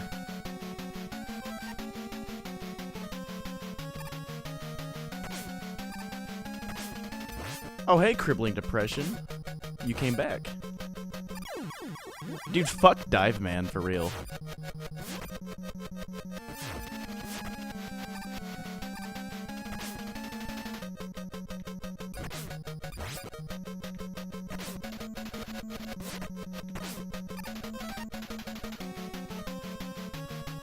I think the dumbest shit I've ever heard in a college class was after, again,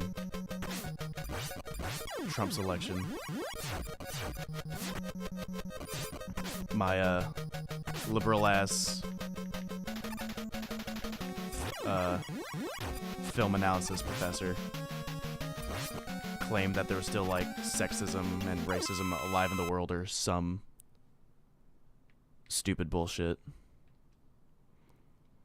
And he was like, and his example for racism was, we can't even get a full black president. I'm like, are you fucking kidding me with this?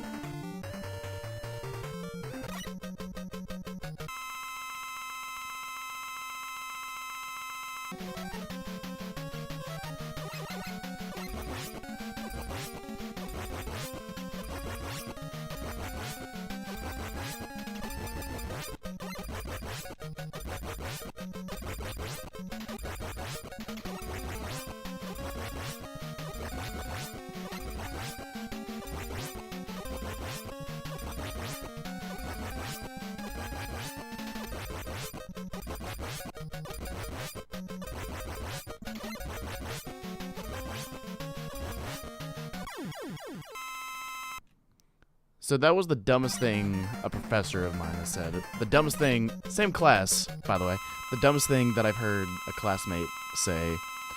Because every week we would watch a TV show episode or a movie. And one of the first classes we watched an episode of Aqua Teen Hunger Force.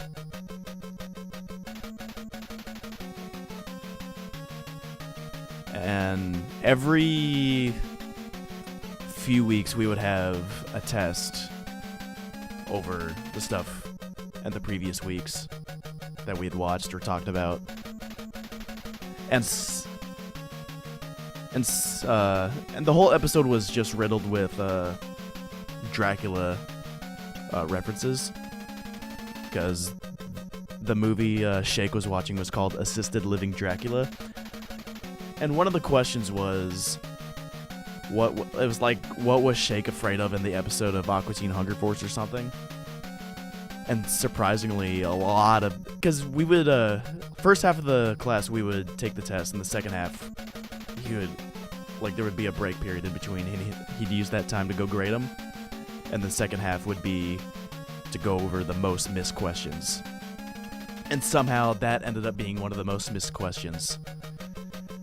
And he was like, I'm surprised. Yeah, the professor said, I'm surprised a lot of people miss this question. What monster was Shake afraid of in the episode? And a lot of people put Frankenstein for some godforsaken reason.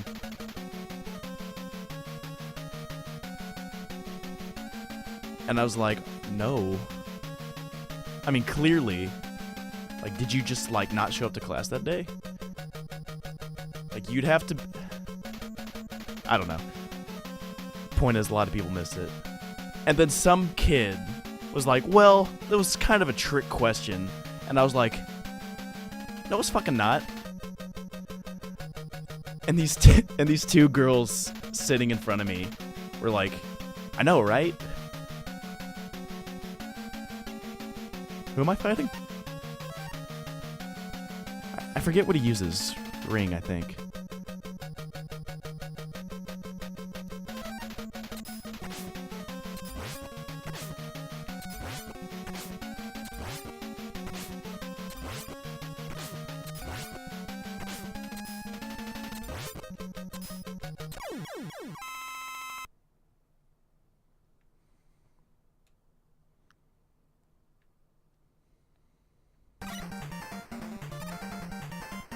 And the funny thing is, a majority of that class were reasonably smart. It's just when you get liberal professors pushing liberals. Well, not really. This goes for both. This goes for both sides of the spectrum. When you get stupid professors, stupid people come out of the woodworks. Just enforcing those ideas.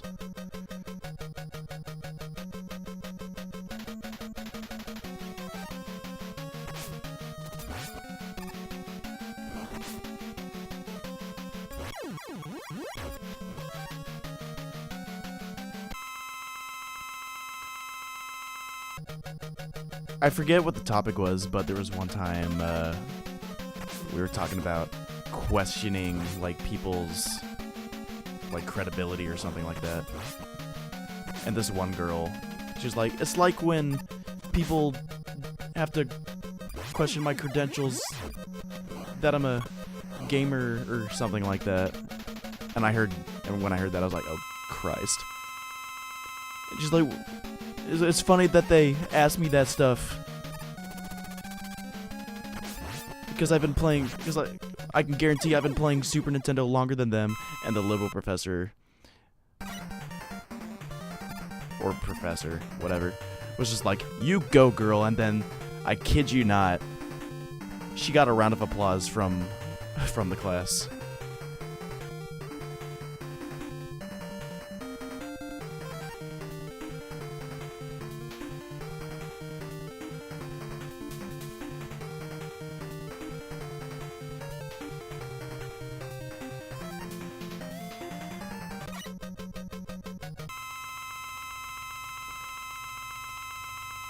And this was like...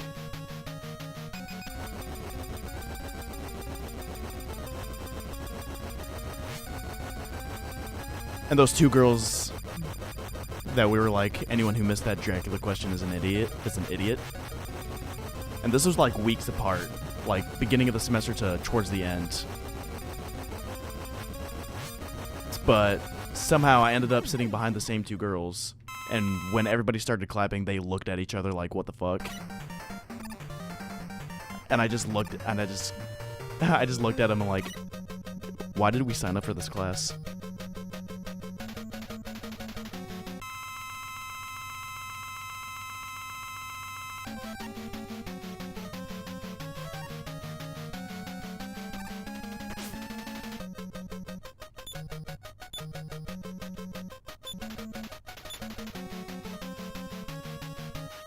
It's funny because we watched an episode of All in the Family.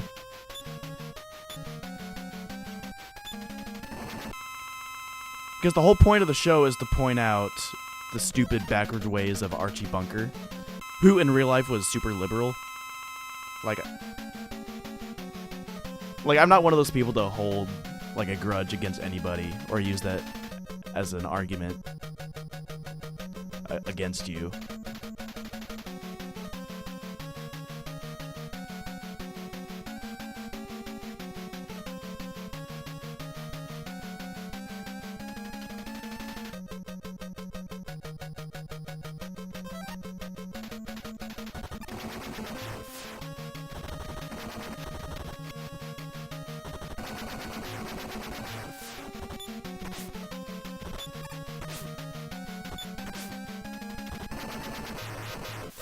I don't know why I keep resetting. I've got plenty of E-tanks.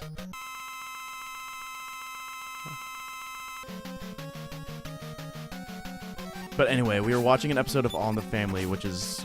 because the whole show was to just point out about how ignorant you can be when you're stuck in having like an old world view. And like the lyrics of the theme song pretty much tell you that, you know, those were the days.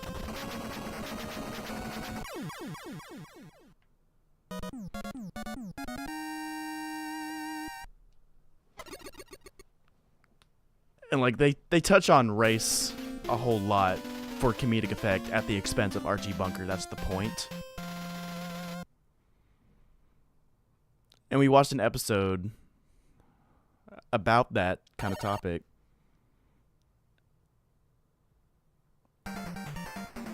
And so the professor was asking people's opinions about, you know, what we watched. And wouldn't you know it, a white fat girl, another one, go figure, she was like, I thought it was very uncomfortable. And I was like, fuck off, get out of here.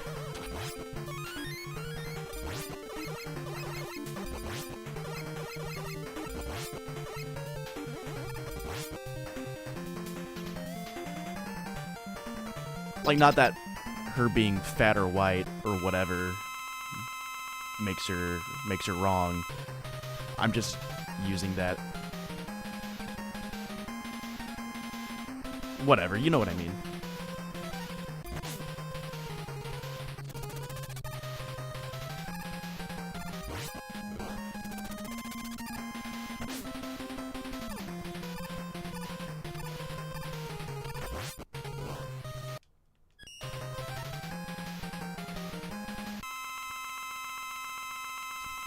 Oh no, you say that. Her seat was probably uncomfortable too. You know, you say that, but that reminds me. When I first told Eric about this joke, or when I first told Eric about the story, I told him that I should have looked at her because she was sitting close to me. I should have just turned to her and said, "Well, you're making me uncomfortable sitting next to you."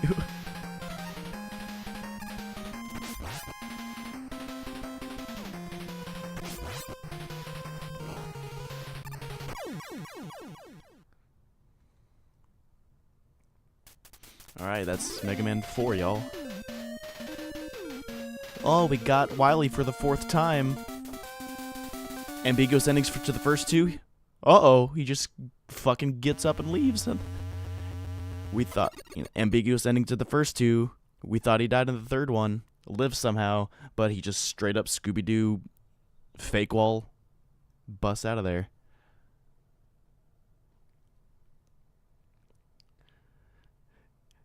You know, both of those dudes in that Tumba 2 run are just kind of unbearable. Although I do, like, they're both stupid, but I feel for both of them in some way for different reasons. But I would probably say the same thing. Because I remember the year they were doing that, I was looking at the schedule, but I had to be at work in the morning, so I couldn't watch it. And when I eventually... because I didn't see that run until I saw like a highlight clip show on YouTube. And that was part of it. Just a supercut of all those weird moments in that run.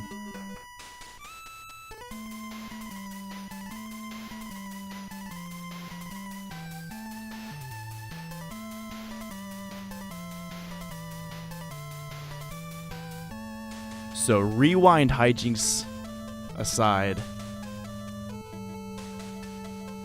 I felt pretty good about this one. Again, I've beaten the original 8, the first 8 Mega Man games legitimately before. Like, on their original platforms. And to be fair, in the first 2, I didn't use it because I just forgot. And in my defense, if it's in the game, I'm gonna use it. Like, it's just gonna save everybody some time. Sorry.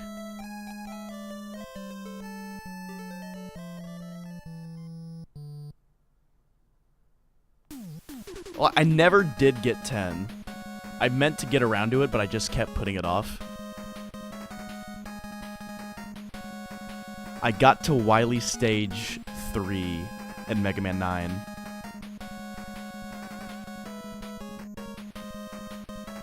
And then I just, for the love of me, couldn't beat that. I thought Mega Man 9 was considerably difficult.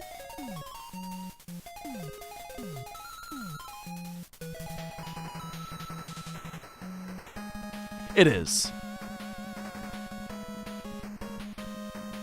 So, playing it on the Switch would be the first time I've ever played 10.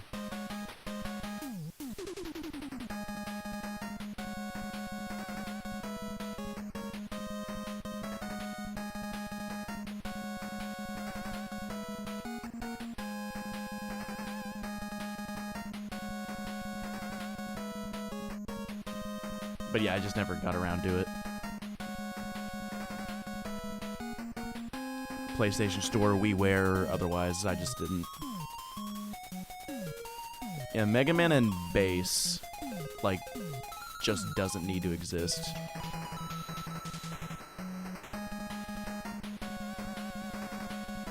I mean, for completionist's sake, they might as well. But I have no interest in touching it.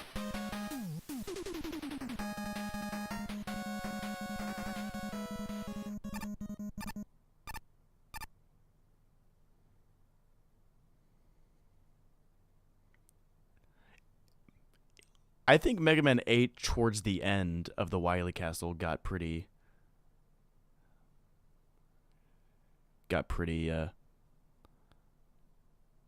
butt-wrenching hard. I mean, granted, it's a mainline X series game, but if one pile of turd gets to be on it, the other one should too.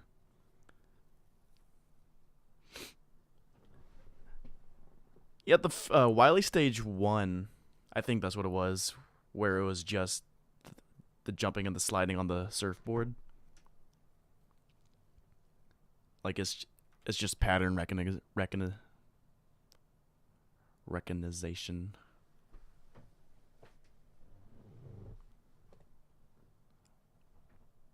But I think, because I don't think you could hold many E-tanks, or it was something like that, where you had to do like a gauntlet without much healing support.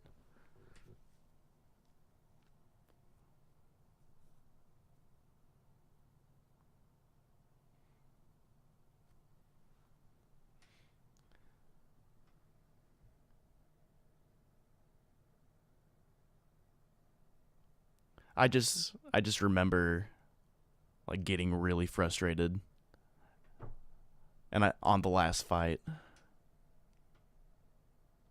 You mean all of Battletoads? The dumb part of Battletoads is the whole game. But are you talking about like the speed tunnel?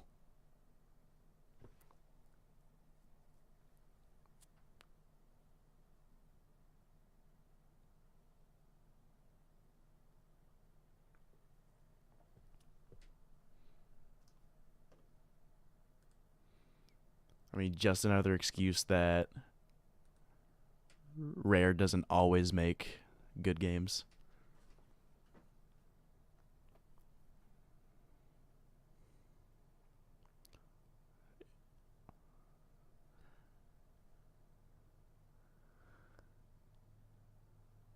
I don't know, though.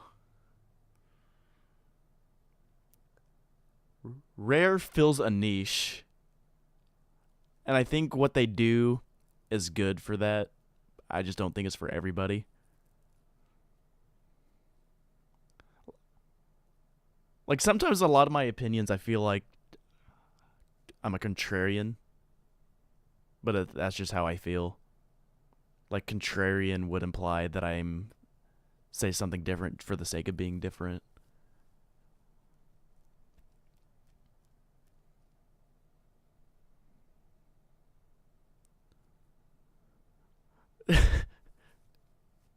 There's this guy on YouTube called the Act Man, and he went on a he was talking about his thoughts on Sea of Thieves, and he's like, "Let me put it for you this way: it's the best game you'll ever play for like an hour." Something like that.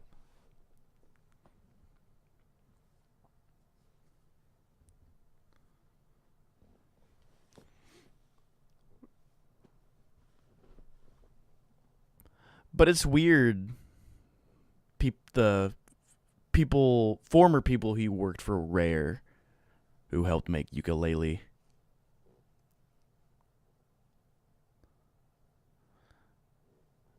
Pretty much. Tech demo that cost $60. That's pretty accurate. But when I heard former Rare employees were going to work on Yooka-Laylee, for some reason, I thought it was going to be made entirely of former Rare employees. But then when you see the kind of people who took to Twitter and lambasted JonTron for his views,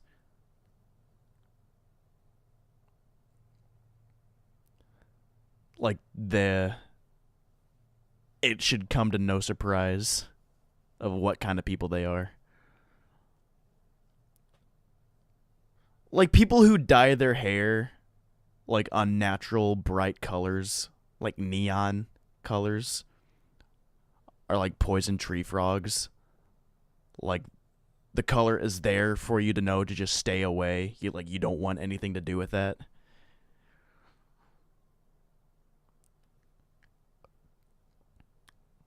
Like the same like the same principle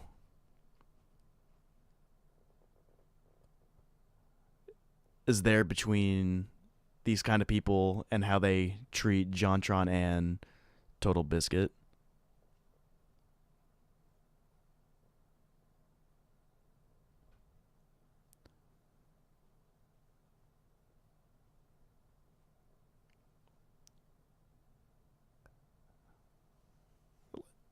And a lot of people who decry something, it turns out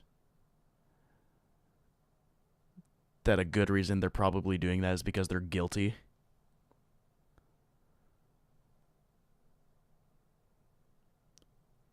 Like that one guy who he said, I think it was the guy who said he was glad Total Biscuit is dead because he dared criticize a game he helped work on. Is like a registered sex offender.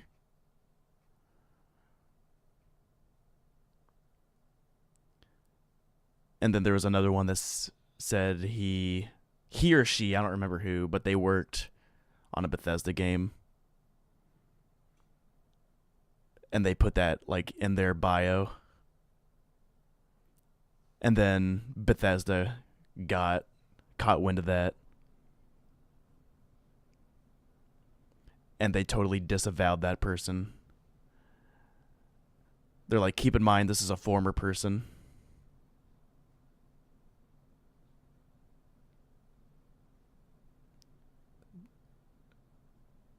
I mean, here's the thing. Most people don't think Mass Effect Andromeda was any good.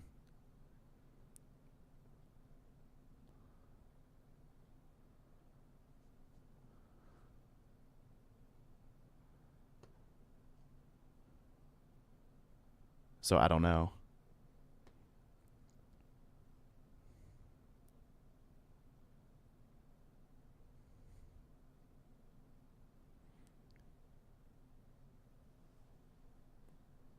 But going to what Kevin said, because I just completely read over it, the most you can stand is a streak of color.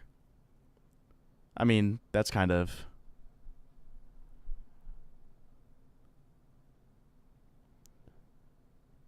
I mean, sure, but anybody can be an asshole with some dumb opinions. Like that dude who thinks X6 is the worst game ever, or in the series. He's an asshole with a dumb opinion.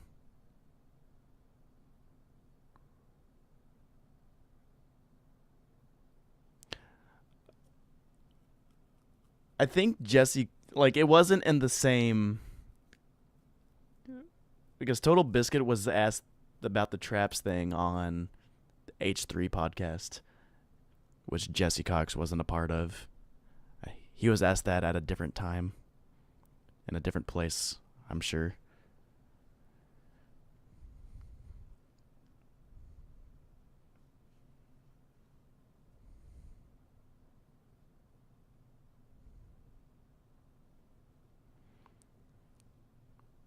Like, the more you...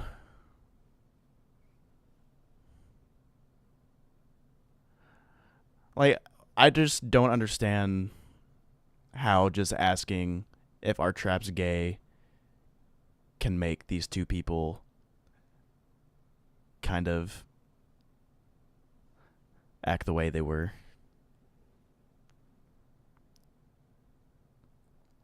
I just don't get it.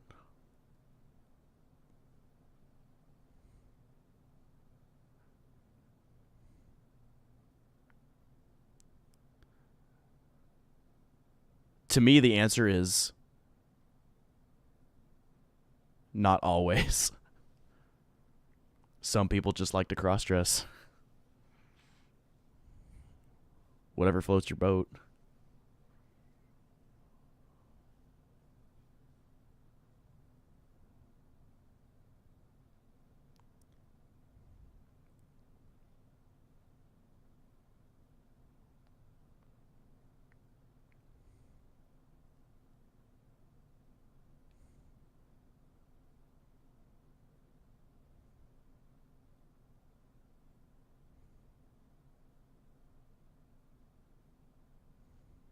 I don't get it.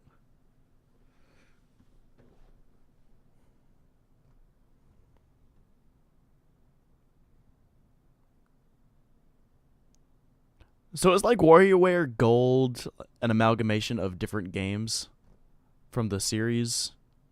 Or is it some original stuff intertwined with some older stuff? I mean, to be fair, they're all pretty similar. Just short, bite-sized games that last 5 seconds. So, either way, it looks fun and I want it.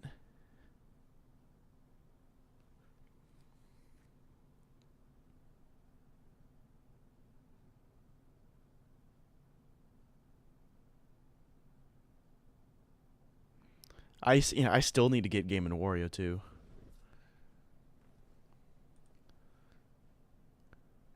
It's just a shame the Wii U didn't do well.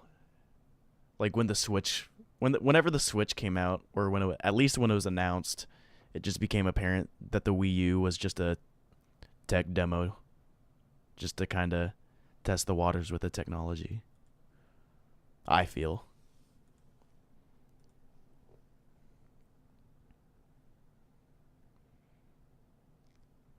And I was thinking about it because it had a considerably short lifespan as a console. And I just had the random thought about what the last game I got for it was, and I think it was Tokyo Mirage Sessions. And I was just like, huh. That was the last great Wii U game.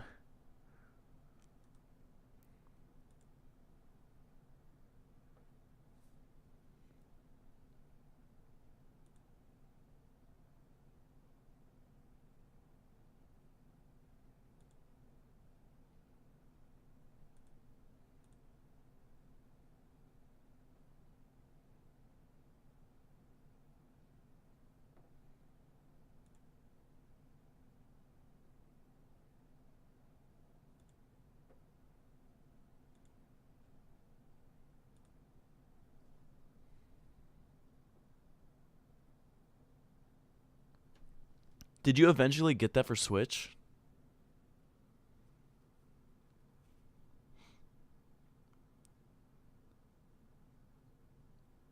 I mean, I know Breath of the Wild came out for both Wii U and Switch, but I don't count that as the last great Wii U game because it's multi-platform.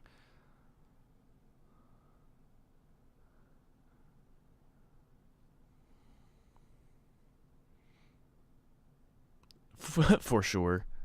Games that you haven't played yet.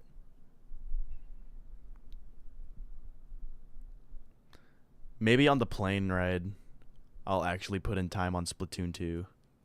Cause I haven't touched the main story. I have a couple hours in online, but I want to do what the base game has before I get into the Octo expansion.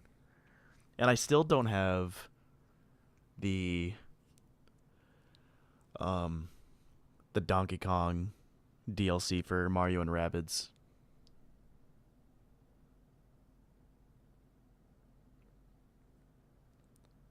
Because holy shit, honestly, Mario and Rabbids is like it's really good. Well,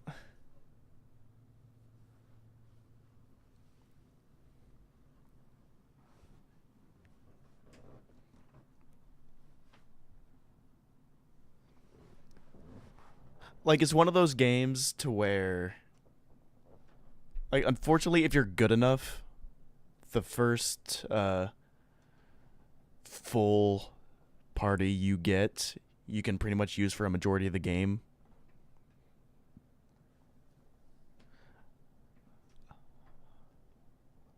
But if you're not the most technically skilled, like you'll be able to use that same team for a while, but eventually it'll change things,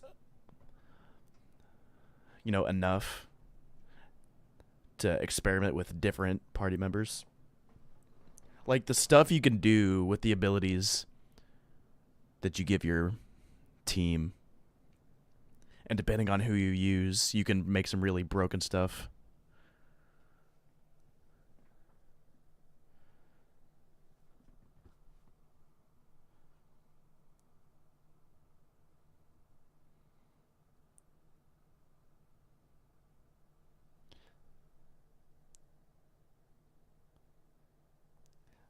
Like some of stuff that I would do, some weapons would have knockback, and I think both Luigi and Mario had an ability to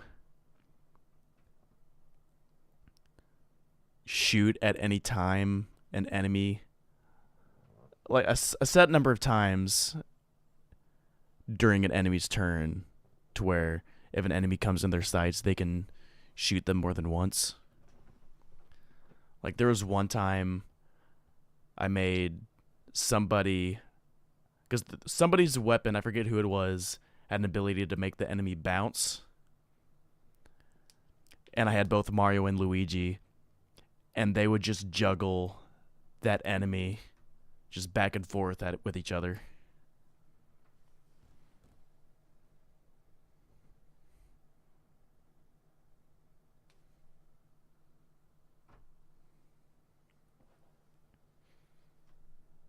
Yeah, but there's a lot of stuff that I still need to get to. Like I need to play Splatoon 2 so I can get to Octo expansion. I need the Donkey Kong DLC for Mario and Rabbids. And then I want to get back into Fire Emblem Warriors, because there's a lot of stuff that's come out since then.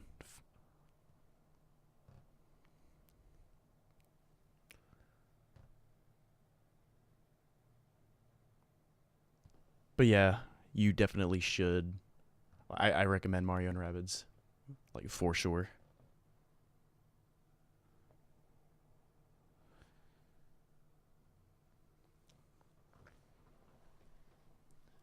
Anywho, I how long have I been streaming? A couple hours, about 2.5 hours,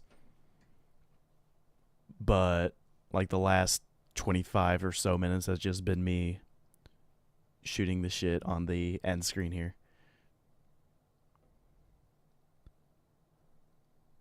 I do have Hyrule Warrior Switch.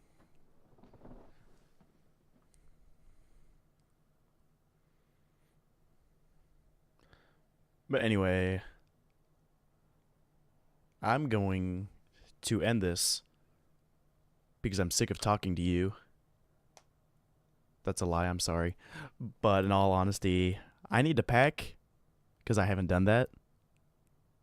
And I don't know if Eric managed to get an hour off early like he wanted to, or if he's going to end up getting at 12 like he's originally scheduled to, but I don't know.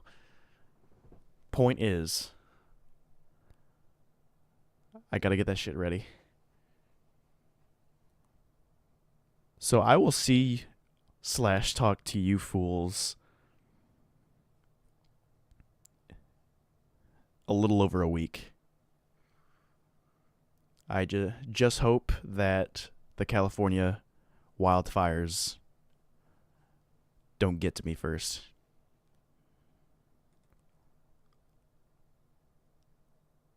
And with that said, good night, y'all.